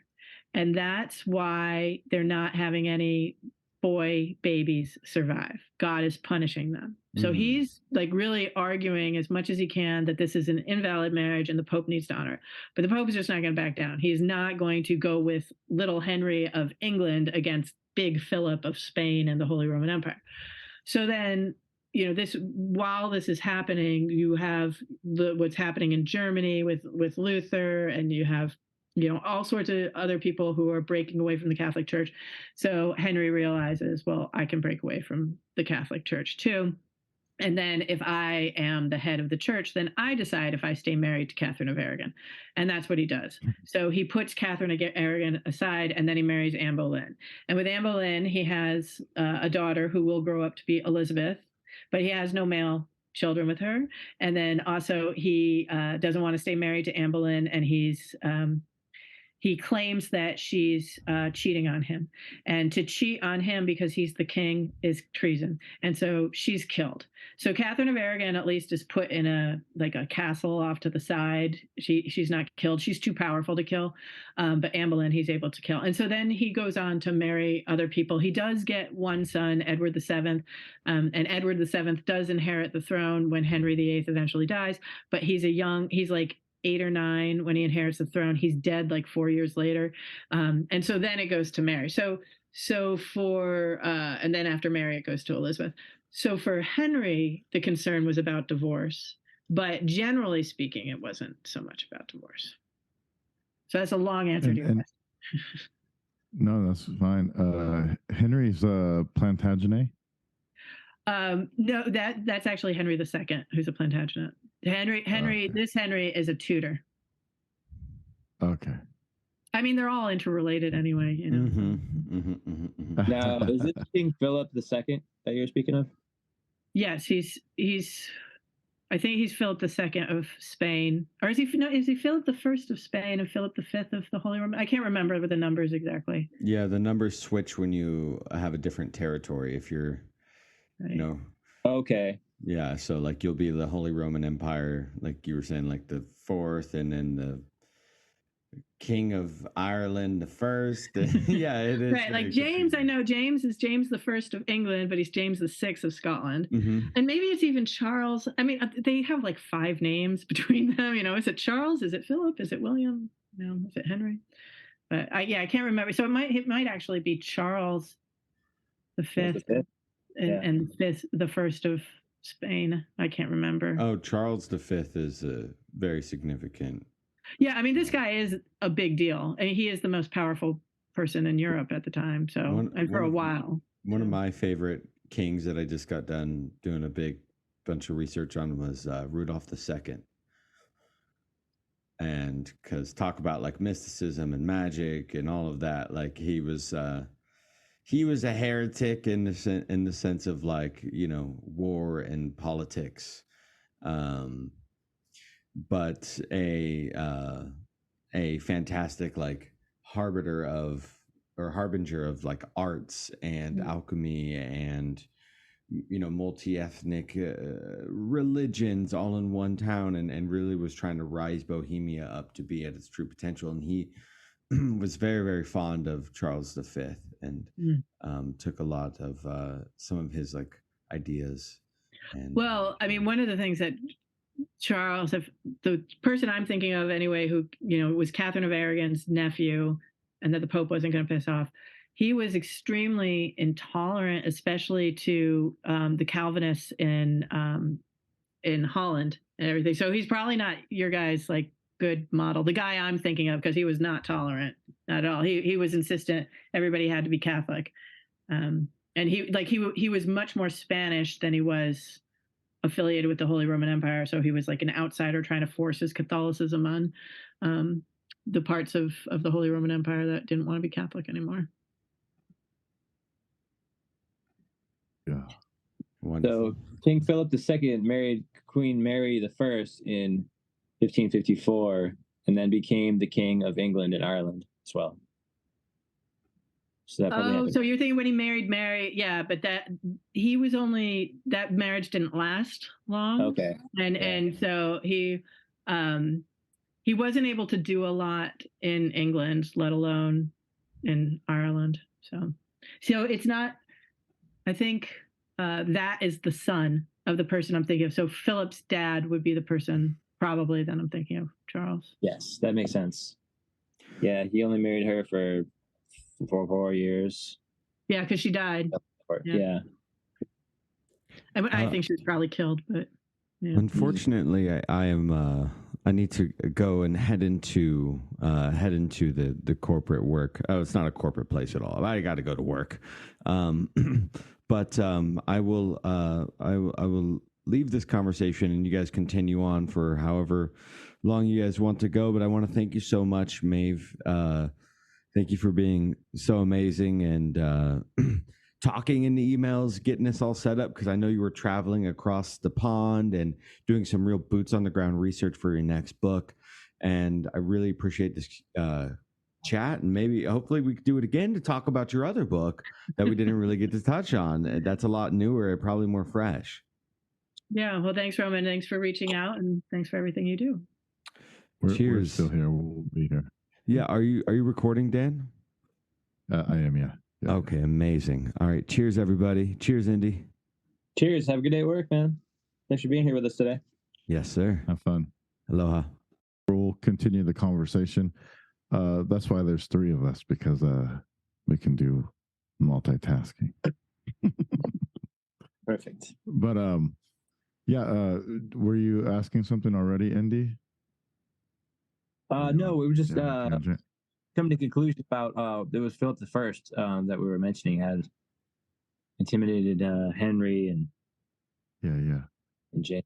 Because I have like this big old chart above my head. That's why I keep looking up of like all my descendants and stuff that my mom made this whole genealogy chart, and I have like William the Conqueror and King Edward and whatnot, and then King Henry III is on there, and it says Plantagenet under his name, and so that's why I was asking, because he ends up marrying an Elizabeth Plantagenet. So I was wondering if that's the same Henry and Elizabeth. And so Henry III is 13th century. So the numbers of his days should be 12 something that's there, and Henry II is before him, but Henry VIII is 16th century. So it's different family. I mean, again, you're probably related. If you were related to one, you're going to be related to a whole bunch of them, because they're all related to each other. But I mean, part of the issue was there wasn't. Not necessarily that I want to be. It all seems pretty bad to me. But yeah, there wasn't a clear heir, and so like the House of York and the House of Lancaster, they both thought that they should be the king, and so then they fought each other, and eventually a Tudor from Wales becomes the king. Being like a well researched historian, do you find it hard to watch like the Tudors and some of these other historical shows on television? I mean, I enjoy a good story as much as the next person. I don't confuse drama with history. You know, I mean, there's. I think a lot of time I recognize that most of us are really visual learners. So if we see something, it stays with us more than if we just read about it. You know, and so there's all sorts of things that will become part of what people know about the past that come from like Game of Thrones or something like that. But like a lot of history inspires those dramas, you know. So there's certain aspects of history that are much better known now because of, you know, dramatic retellings of it. So if I think I really I mean, the Tudors came out many years ago, right? I mean, we're talking like at least 15 years ago. Yeah, I think I enjoyed it. I thought it was well done, you know, but that's not Henry VIII to me, you know, so. Yeah. I find, aside from that, I find King James to be a really interesting character in everything going on in this area. Considering, you know, the King James Bible is the Bible that pretty much a lot of people follow and everything, and he had a lot of impact, and he married a Danish woman who he wrote a book about demonology and all these kind of things, and seemingly there was a fight. Do you know anything about like is it Jacobites or Jacobites? Jacobites, yeah. Yeah, So I mean, who are these people necessarily, and like why are they coming in to save this like king line of the Stuarts above the rest, and like what is the connection there with these people? Yeah, so now like I am a medievalist, which for me really, and because I'm a professor of religion, so the way I tend to date the Middle Ages, but you know, like history is arbitrary, and it's not like people wake up and like, oh, we're in a totally different era right now. But I look at like the fall of Rome, which the traditional date for the fall of Rome is 479. Like we can put any number of dates out there, and you know, and you can argue with their accuracy, but so I say from 479 to 1517, which is when the Reformation begins. So that's where I prioritize, and that's, you know, there's over 1,000 years, you know, so there's a lot of history going on there, but because you can't, the history of the British Isles is, you know, they all the different eras kind of feed on each other in different ways. So I do know some about that, but not as much as I do in earlier period.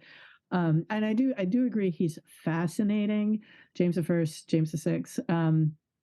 But it's really because of him that Scotland experienced the witch crazes that it did, and then when he came down to England, there were issues there too. So like those are some of the things that I associate with him the most, and then also like the way he really tried to quash what people might call Celtic culture of the Highlands, you know, and make them more English. I find that problematic, especially when it's coming from a Scottish person, right? Yeah, selling out his own people. But he didn't see them as his own people necessarily, you know, and power is its own people. And then you get to, but I think with the Jacobites, that is later. So after you have James take over, James Stewart, and then you have Charles take over after him, his son Charles, and then you have Cromwell and the Puritan Civil War basically in the middle, and then you have their offspring. You have Charles, and then you have James after him, and because they were getting more Catholic, than the English wanted them to be. That's where you have William and Mary come in. And William of Orange, and Mary is James's daughter, but she's Protestant and he's more Catholic. So then you have that big battle about having the Stuarts instead of the House of Orange, right? With William and Mary coming in.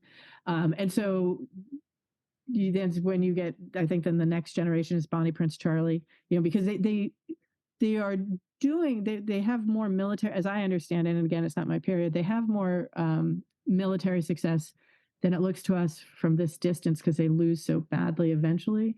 But at one point when they're winning, when the Jacobite forces are winning, they're encouraged to pull back for a bit, and then after that everything goes against them.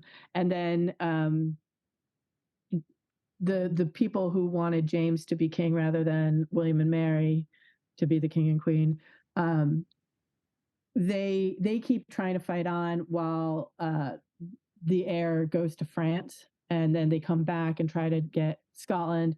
And it's, I don't know, I mean, in Ireland, which again is something I'm more familiar with than Scotland, but you have the Battle of the Boyne in 1688, where both James and William are fighting in Ireland. And it's a really devastating loss for the Jacobite forces.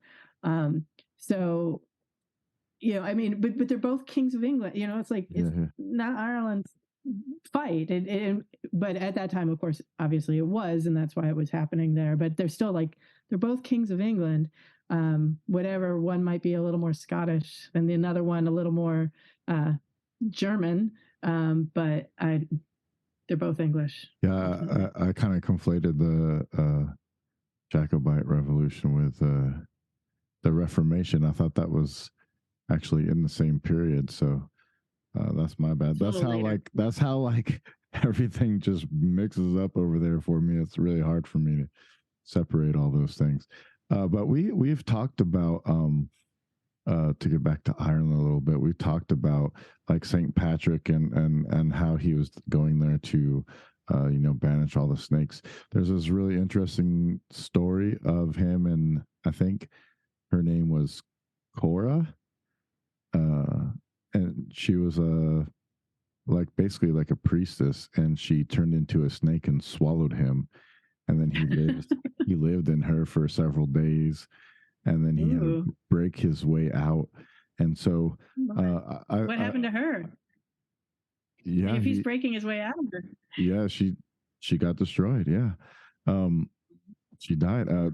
That's kind of an interesting take on the serpents, because I think there is an association with serpent and female goddesses. I think it's everywhere. It's with Eve. It's with a lot of these goddess type figures are associated with serpentine type aspects, or with the animal itself, even in Egypt and everything. So I think there's this interesting connection there to where maybe he wasn't necessarily getting rid of the serpents, but he was getting rid of this worship of a female divinity rather than a patriarchal one. And so it seems like the move was pretty easy. There wasn't a lot of bloodshed. So it's almost like they were kind of well adapted to what he was saying or doing. It wasn't that big of a deal. It was more of a sleight of hand type thing going on, because there wasn't a lot of fighting. Can you maybe elaborate maybe some on that? Maybe I'm getting some more things crossed. One second, Dan. Right.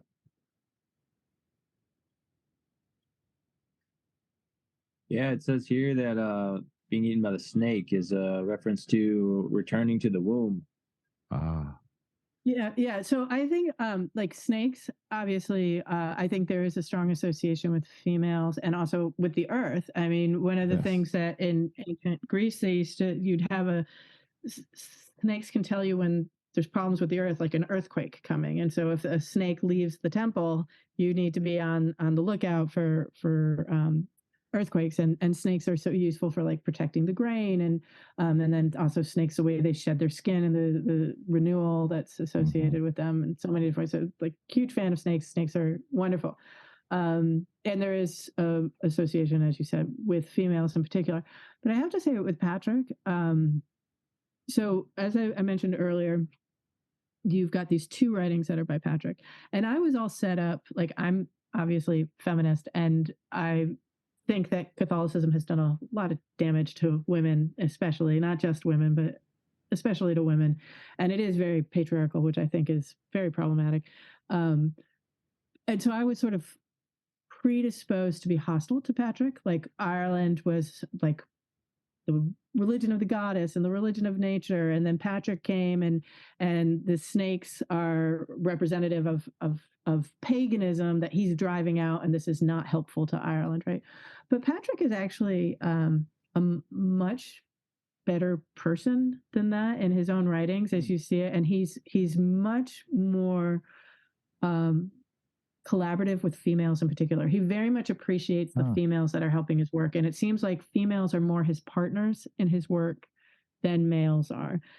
So I understand where like that criticism comes from, but with the writings of him, I think it's actually, I'm not calling him feminist at all, but he's much more open to working with women. He's much more appreciative of what women are doing, and he's much more positive about women than I think people would assume about him.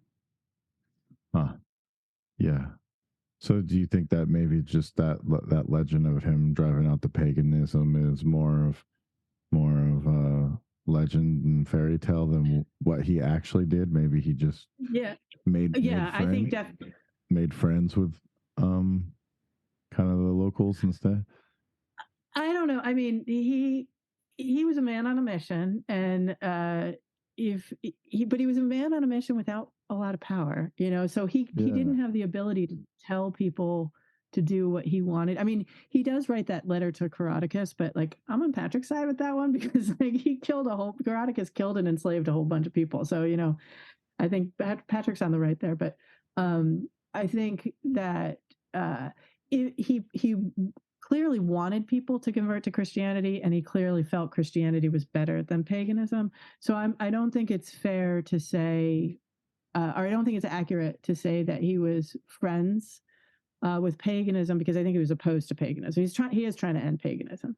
Right. But I think with females, kindness, though, you know what I mean?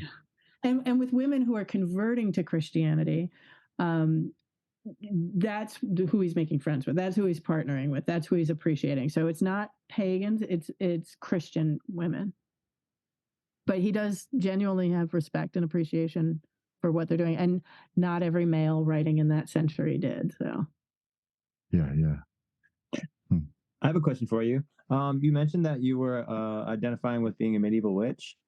And I'm a medievalist. I wasn't identifying as being a medieval witch, but I studied it. Okay, excellent. I've come across some of the thoughts that it's possible that the medieval times were demonized because the Roman Empire fell in 476, but there was a resurgence of mysticism during that time when the Germanic peoples overtook the Roman rule. And so it's been called the First Renaissance. And there was then later like an ice age, like around the 1500s, a small ice age, when things went downhill again, and then resurged during what we know as the Renaissance. Do you consider medieval times to be somewhat of a little Renaissance period? Well, I mean, so there's 1,000 years in there. So there's a lot of, you'd want to focus on what time in particular. I think the 12th century especially gets called the Renaissance of the 12th century. Mm-hmm. I think like a lot of people call the Middle Ages the Dark Ages, which is incredibly problematic. But where that comes from is that notion that so people were enlightened during Rome, and then Rome fell, and then there was a period of ignorance that emerged with the Renaissance when they rediscover classical teaching again, and that's where you get like the Reformation as well.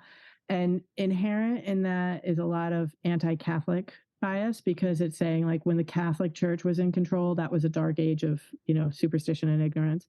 And I think there are all sorts of different ways of knowing things. Like I think there was ignorance. Obviously, I think there's ignorance today, and there's violence today, just as there was violence then. So I think it's there's a lot of assumptions built in when we call it the Dark Ages.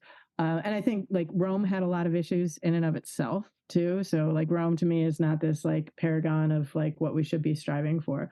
But I do think like one of the most exciting centuries in the Middle Ages is the 12th century, and I think there's a lot of reason to look at it as a pre-Renaissance, if you will. But there's also one of the worst centuries was one of the 12th centuries, and like a lot of people, one of the 14th century is known. One of the names for it is the calamitous 14th century, and people think it's like, I mean, that's when you get the Black Death, and that's when you get a lot of different kinds of issues. But I think we're kind of at our best when we're at our worst too, and we can be at our worst when we're at our best. So I don't think like any time period is like to be held up as a golden age. I think that every time period has beautiful parts about it, innovative parts about it, as well as repressive parts. So well said. Yeah, I definitely see some power to that thought. And it's easy for people to have a hard time with that because it's somewhat paradoxical, but the paradox is very real, and it definitely boosts both sides of things, because only through our difficulties do we grow and do we fortify ourselves. Yeah, I mean, we shouldn't ignore the dark aspects, and we should learn from our mistakes, but we shouldn't just like be defined by our mistakes either and just see the worst parts of it. Absolutely. So do you think that to go back a little bit, do you think that the Knights Templar were completely killed off, or that they went into hiding? It depends which Knights Templar where. I think like the ones. So I know the most about Ireland, and I think they like as far as like the ones who might be keeping the Grail or keeping the good fight. Those were not those guys. They were not heroes. They were just like befuddled by why is this happening to us? I'm very sympathetic to what it must have felt like to be really respected and powerful one day and then thrown in prison the next, and having these awful things said about you and having your whole way of life taken from you. And I think these guys are just confused and mystified, and there's not a single one of them that I was like, yeah, that's the guy who's going to escape and who's going to like have the order continue and all that kind of stuff. I think where I personally don't believe it's probable that the Templars continued, but I see that like the area that's most fertile for that is Scotland, just because so many of those we know there were more Templars in Scotland who just vanished. So where did they go? What happened to them? I think it's more likely that they're like, okay, they are torturing and burning people. I'll be leaving now. I think it's like more like survival than it is like. I think it's more like personal survival than survival of the order, but it's certainly possible. But I'd say unlikely. Yeah, it's where Freemasonry ended up starting. It was in Scotland, right? So there is a connection between Templars and Freemasonry also. So it's probably what happened. They went underground for a while, just like the tribe of Dan does. They just go, well, you know what? We're just going to go in the earth for a while and hide out, and then we'll pop back out sometime later. What's kind of your take on the Druids and Tuatha De Danann, and what did they have any kind of impact in Ireland in Absolutely. that time period that you focus on? Like, how do you see the Druids and all that stuff? Was it a good solid thing, or what did they bring a lot of kind of bad idealism in? Well, I think as a historian, I'm going to prioritize the written record just because that's our closest record of what happened. And the the people who wrote the records were Christians who were portraying pagans in a particular light. So I take anything that they say about the Druids with a huge grain of salt. And we know that the Druids were exceptionally learned, but they didn't want to write things down. Probably because like you had to know somebody to receive the teaching, and it was much more direct and personal. So anything that I say about the Druids, or what we understand as the pre-Christian religion of Ireland, it's filtered through medieval Christians that I don't trust as witnesses.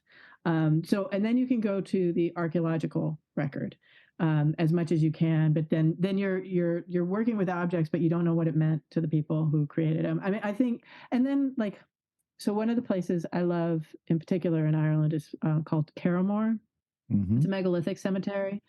And so you're going to be familiar with Stonehenge, right? And you know that a lot of... What's a megalithic cemetery? Yeah, so it's these huge stone chambers to bury people in, and they are oriented, like probably the most famous is one that gets called Newgrange or Brunaboyna, and it's huge. It's like it's a hill in and of itself, basically, and it's got like a little doorway, but then up above the doorway is what gets called the window box, a smaller opening. And what happens on the winter solstice is the sunrise, if it's sunny on the winter solstice, which in Ireland, you know, is a gamble, but if the sun on the winter solstice will pierce into that chamber and illuminate everything. And they cremated people and put at least some of them, they put their remains in there. So it's like a huge, huge burial tomb. And you have Carramore, which is several of them. So they're not as big as Newgrange. Newgrange is the biggest, but there's like dozens of them. And they recently, like maybe 3 or 4 years ago, did this genetic testing that suggested that the people who were buried there were like, you'll find this interesting because you've mentioned Egypt a few times, but it was like a ruler brother and sister who were married to each other.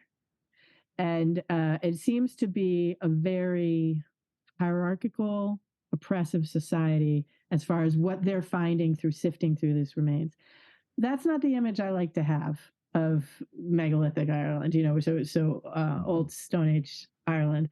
I prefer a much more egalitarian, nature-oriented, you know, recognizing there are multiple ways of interacting with reality and, you know, multiple dimensions and everything.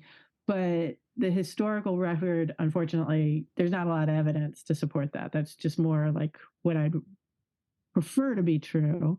But there's not the evidence to support it, unfortunately, that I know of anyway. That's were these like oh, sorry. Were these like mausoleums? Well, but they're older. They're and they're natural. So they're like, if I'll put it in the chat and then you can Google it or something. So the most famous one is Newgrange, and the one I'm talking about specifically is Carramore megalithic cemetery. Yeah, that's fascinating. But they have they have stone circles and cairns and all sorts of things that are oriented around like the winter solstice, the summer solstice, the equinoxes. You know, I mean, clearly they were in tune with nature and the turning of the seasons and all sorts of other things. And but we don't hear from the Druids directly, so it's hard to know. And when we do hear, we're either hearing from medieval Christians or we're hearing from, you know, Greek authors who are also not trustworthy for what's going on in Ireland. Yeah. Do you think like the real like belief system of the Irish has kind of been watered down by the Christians also then? And like their kind of belief system was different, and they kind of Christianized it because it seems to have a lot of parallels with Christianity. But that could just be because the writers kind of put that in there to make it seem that way. You know what I mean? What is? Yeah. So I don't know that there's one real belief system of the Irish. I think there's probably a lot of them, but like as far as what was the dominant belief system in Ireland before the Christians showed up, or before Ireland became Christian, I just don't trust what the Christians say it was. And I think like both that they can try to make it seem more like Christian because that's just their default, you know, they like have Christian lenses, so everything looks Christian to them. But then also they can demonize whatever's different, and they say it's bad. You know, they can be hostile to it as well as just trying to sort of making it more Christian. Mm-hmm. Yeah, I've heard that the Druids were savage when they went to war with the Romans. They would put their heads on pikes and mummify their heads and carry them as keepsakes of their battles and their triumphs. And so it could be understandable why they created so much hate from the Romans, because they were very skilled warriors. Mm-hmm. Yeah, I mean, and I think, Romans also like to take heads and do some pretty savage things, but we don't hear what the Druids thought of them, you know, so it's hard to know. But yeah, but that taking of heads remains very, very popular in medieval Ireland and England and Scotland, you know, and putting it up as a warning. And it, you know, there's a lot of Americans who particularly associate scalping with, they blame native peoples for doing it when the Europeans are the ones who did it first and introduced it. So it's like, you know, don't blame the native peoples for doing back to you what or to the non-native peoples what the Europeans were doing to the native people. Yeah. Oh, by the way, I looked up the Jutes, and apparently they hail from Jutland, which is modern day Denmark and I think northern Germany. Yeah. You've heard of Jutland, right? What's that? I know, Dan, you've heard of Jutland. Nope. No, okay. Yeah. It's the border of Germanic. But it probably takes that name from them, you know. Yeah. So then where does that name come from originally? I don't know. Because you were wondering about a connection with Judaism in particular, weren't you, Dan? Yeah, well, like there's a connection, or some people believe there is a connection with the tribe of Dan from the Israelite tribes and the Tuatha De Danann. And so it's very interesting, you know, and they are in that area of Denmark too. So if there is like a Jute land there, then possibly they were also of Jewish descent and they came into Ireland. I know there's like an interesting story of the Irish where the tribe of Dan comes in and like they go to war with like this other group, but like the two generals, they go talk to each other and then like, but they can speak the same language, and they're like, how do you know my language? And then like, how do you know my language? So it's kind of interesting that they both have a similar language, even though that they've never met before. So seemingly they had once both came from the same place at some point in time, and now they're like facing each other on the other side of the world, more or less. And they're like, oh, this is weird. So it's kind of an interesting, I follow a lot. I'm non-religious, but I take the Bible as like some historical literature. And so I like to follow, my name is Dan. So I like to follow the tribe of Dan around because, you know, like, I heard this one guy, Billy Carson, say, like, we have to figure out who these serpent people are. And I think this idea of serpent people is a little outrageous, that people think that they're shape-shifting humans and shit like that. But so I was looking more into like the symbolism of the serpent and everything. And that's how I kind of got associated with like the goddesses and all of the other things that are associated with a serpent, and the tribe of Dan is associated with that serpent. And seemingly they are all over the place. There's a lot of places in Ireland named after Dan and Din and Don and all that stuff. And so I kind of have been tracing that lineage around and then into Ireland, and then and so the Druids and the Tuatha De Danann have been a big interest to me, and that connection there.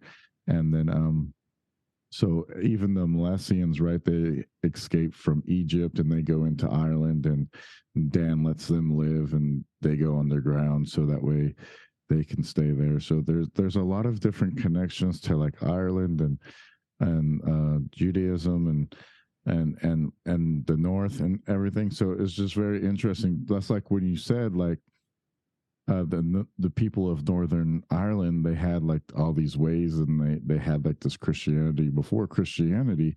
Is very interesting that they would have the same beliefs like a half a world away or similar, and that, you know, it almost seemed like it would have came from the same place at some point. And the fact that when in your book you talk about these racial differences between, you know, the English and the Irish and how they could pick them out, you know, it almost seems like this kind of racial backdrop, like what happens with the Jewish people over and over, and how they always get outcasted from places. And so there's an interesting connection between Ulster and Zara from the tribe of Judah. So I just think it's all really interesting, and try to piece it all together, you know. And we have this show, we have this opportunity to talk to a bunch of brilliant people. So sometimes I'm completely off, and I like to be set straight. So it's good to be able to talk about that, you know. Yeah, and just I'm not trying to say that the Irish were Christian before there was Christianity, because we don't know what they believed. I mean, we have these archaeological remains.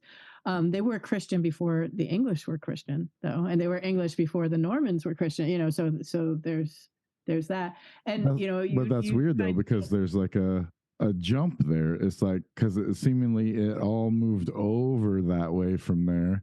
And so if you have like, these people are just now starting to be, but these people already have like a belief system in place. It's like, it's really interesting that then that, so it kind of jumps over. So how does it jump over, you know?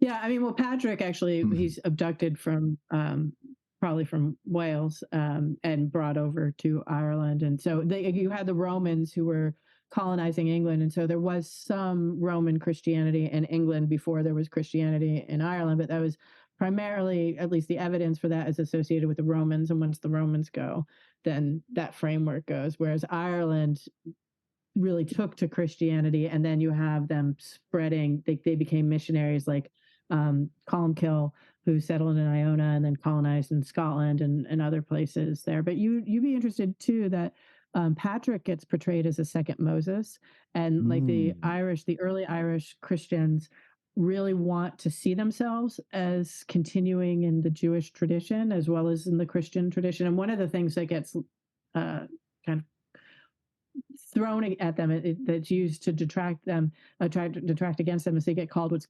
Judaizing, which means they're keeping Jewish practices alive in Christianity.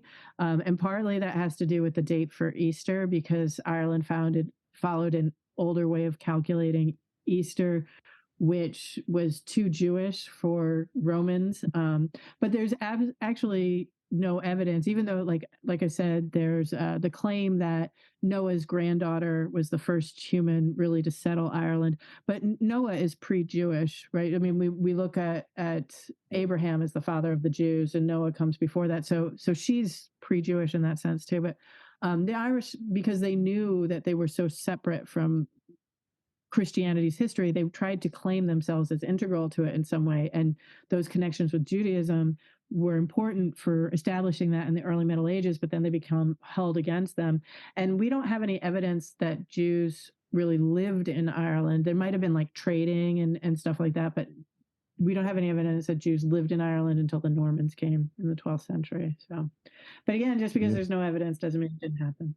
Right. Well, I kind of look at like etymology and symbolism and stuff like that. And that's kind of like what I use to trace back history. And not always is it correct or anything. So, you know, that's why I said I like to hash out my ideas. But there's also like Hibernia and Iberia, which are also like, you could say those places are named after Eber or Heber, which was like the foundation of the Hebrews. And so it's very interesting that Spain and then Ireland have those names in it. So and then there's we've talked to Ralph Ellis, who talks about Akhenaten and his wife, and how they escaped Egypt and left and went into Ireland. That's what became the Malaysians, is Akhenaten's daughter. And then we've talked to people like Laird Scranton, who talks about Skara Brae, and how Skara Brae was this center, like almost like a university, where they would teach people Druidism. And seemingly, like, maybe even they talk about Göbekli Tepe as being this other type of place that was used to teach this wisdom or knowledge. And seemingly they had these places all over. It's just there's so much about history that we don't know and don't understand. And so that's what we like to figure out around here, is like how all these pieces move. So in talking to you, I think we get a really good idea of the politics and the racial diversity that was going on in Ireland and in England, and what caused all this rift. Because we could easily just say, well, it's Protestants and Christians, but there's a lot more to it behind the veil that is going on, that creates these problems, and they kind of slowly evolve over time. It's not something that just happens in 20 years. It's like 100 or more years where you see like the progression of this movement into these different idealisms and everything going on. And it's kind of like, bad on our part to just jump to conclusions of what might have been happening based on the big words, so. Yeah, I'd be curious to see what your guys' take is on this. I have a little blurb that I found about St. Patrick. They mentioned that Cora was said to have come before the Melanesians were there, before Tuatha De Danann, and they call her the Great Mother. But it says this: in one version of the story, when Cora faced down St. Patrick at Lough Derg, she swallowed him whole, as Mircea Eliade noted in Rites and Symbolism and Symbols of Initiation. Being swallowed by the snake can be seen as return to the womb, a complete regeneration of the initiate through his gestation and birth by the Great Mother. But St. Patrick was not an initiate seeking rebirth through the mother's womb. No, he was intent on stamping out the influence of the serpent goddess and her promise of regeneration and unity, concepts directly opposed by the new Christian church's doctrine of duality, sin, and salvation through Christ. So St. Patrick passed 2 days and 2 nights within Cora's body, eventually cutting his way out and killing her in the process.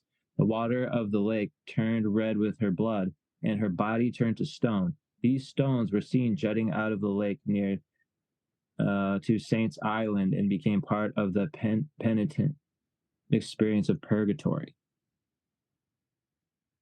Yeah, I mean, I would say what I said, because did you suggest that story, Dan, or was that Roman that you're telling me about Cora? Yeah, so that, like, Patrick's own writings, I mean, he was Christian and he would have been hostile to pagans, but he wasn't hostile to women, and that to me does matter. And like, I think whoever told that story thought Patrick was more powerful than her, which I think is problematic. Like, because why can't, I mean, yeah, she swallowed him, but he then rips her apart and kills her.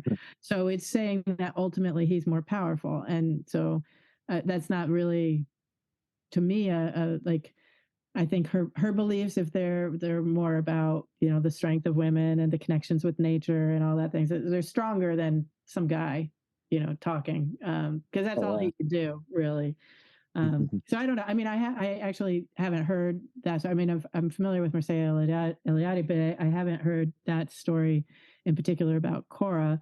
And it sounds to me like anti-pagan and anti-women propaganda to me because it's more like, oh, she's trying to swallow him, but he shows her, So I think she's probably more powerful than that if she's representing what she's supposed to represent. So yeah, I feel that. I feel like these sacred teachings of the matriarchal mystical rites have been demonized and obfuscated by the Catholic Church for ages, and they still live strong amongst the witches and the pagans. Right. Yeah, You know, they're just still being ostracized, but they're still out there.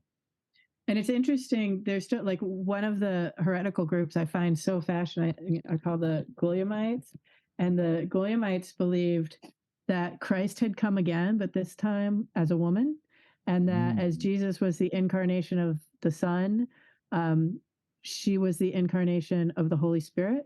And then they also had a female pope, and it's connected actually to the first tarot card, the Sanctity tarot deck. Now you're getting into our stuff. This is what we like. Right here. This is good stuff. It's really fascinating stuff. I love the Guillamites. So even like these people were Catholic, but yet they had this view that, well, God must come as a woman. If God comes as a man, God must come as a woman, and the understanding that there needs to be a female pope too. And then they also had 12 cardinals, 6 male, 6 female, you know, so they did a lot to try to balance gender. So it's not just paganism, it's like humans. We know that we need male and female, you know, so when you only have the male, you want that correction, you want that response to it. And so, yeah, I suggest you look into the Guillamites. I think you'll find them fascinating. Guillamites. Is it Guillamites or Guillamites?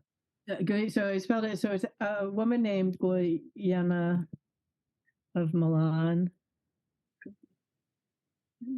Is it G-U-L or G-L? U-G. But it is like, I think it's, yeah, it's been a while since but they were at the end of the 13th century in Milan.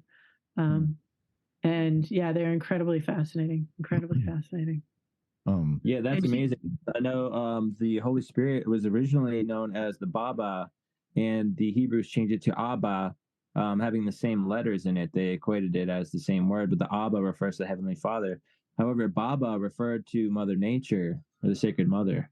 And so they kind of obfuscated those teachings that the Holy Spirit was supposed to be the Sacred Mother. And you have a lot of like in Gnostic texts and other texts, but they still refer to the Holy Spirit as female or the Holy Mother or something like that. So again, I mean, you still have the Father and Son. So you've got 2 males as opposed to, you know, a more balanced kind of thing. But at least there is this understanding of the Holy Spirit as feminine and being a mother, that you need a mother as well. And again, even within Christianity, that's there. So it's not like, and there's plenty of feminist forms of Christianity, at least today, you know, there's plenty of feminist forms of Christianity and more egalitarian versions. So it doesn't have to be either or, but certainly in the Middle Ages, most of them felt very emphatically that it could only, that if you suggested, you know, as one figure said, woman taught once and look what happened, like referring to Eve. So we have to make sure that women never teach again. And that's kind of, yeah. There was a strong presence of powerful females in the Bible originally. The wife of El Shaddai being Asherat, the Sacred Mother, goddess, and part of the Sacred Union. Her name has been translated in the Bible now as the Sacred Tree of Life, or the Rock or Foundation, or sometimes Jerusalem. But her name was originally there, and so it's been hidden. Also, we got Mary Magdalene being demonized as a whore, whereas the word high priest was then changed to and obfuscated by temple prostitute later. But Mary Magdalene was said to have a very prominent role, and some people consider her the 13th disciple, but she might have had equal standing with Jesus, being in a scene, and she also had powerful knowledge of mysticism. And we spoke with Freddie Silva a week or 2 ago, and he mentioned that she might have administered the sacred rite to Jesus with the pufferfish poison, putting him into a coma for 3 days and then reawakening him with an antidote, having been resurrected, so to speak, in a figurative sense. But she was the one orchestrating that ritual with him. And so it might have been her that he was taking lead from in a lot of ways. And so she's kind of been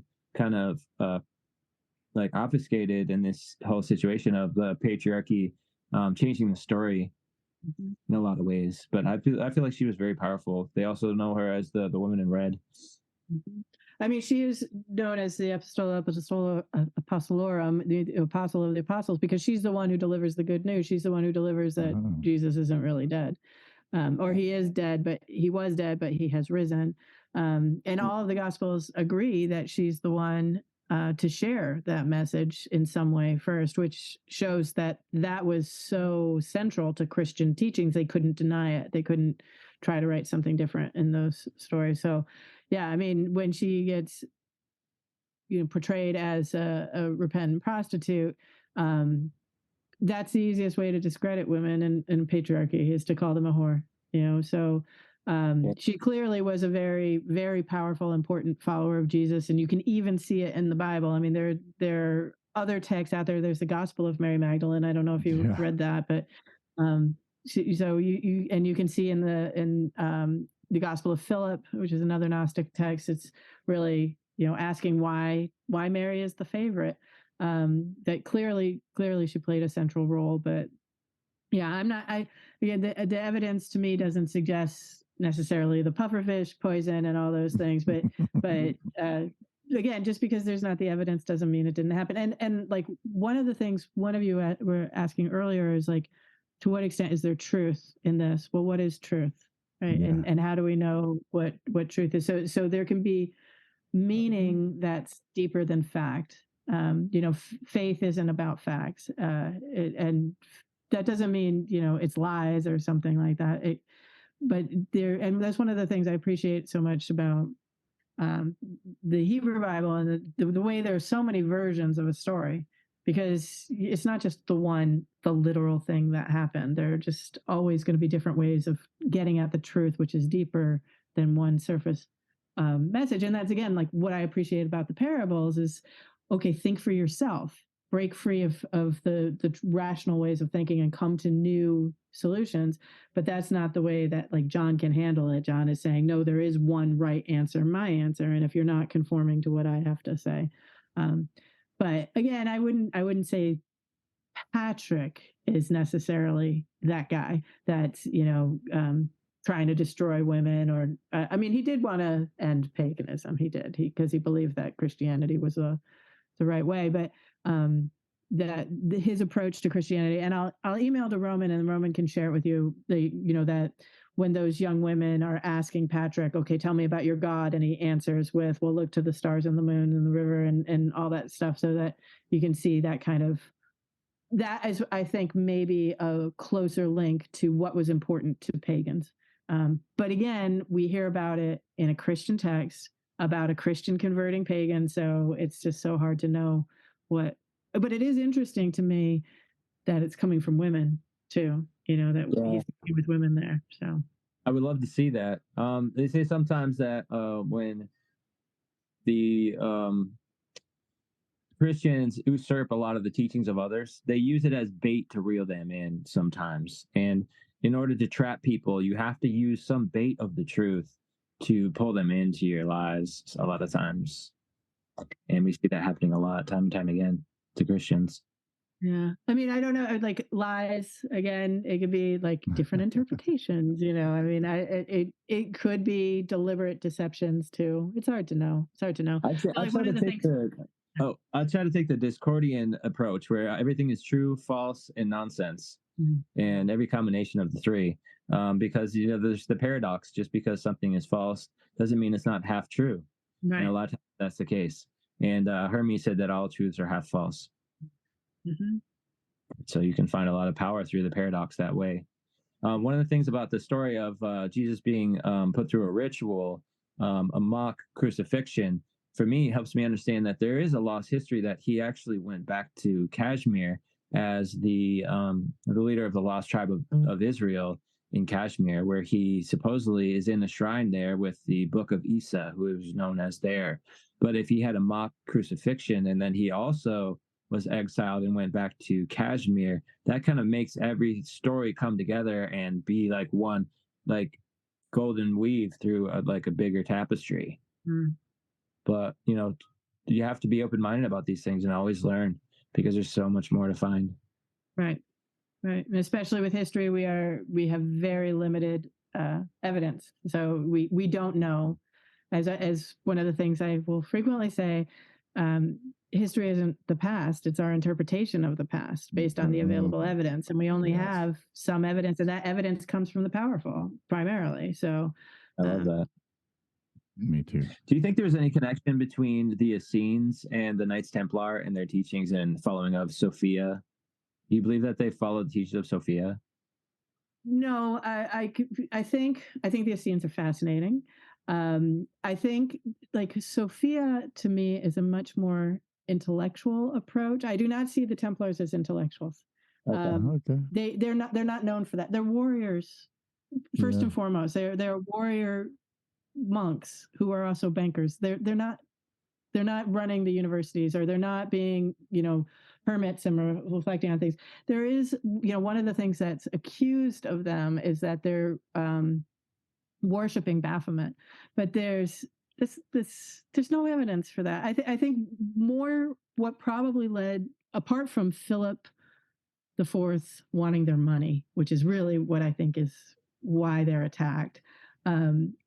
I think why did they were easy targets because they hadn't won the Holy Land back, and they had a whole bunch of money because they were bankers for Christendom, because who better to trust warriors who are also monks, right? So they had all this money, and they had failed in winning the Holy Land back for Christ.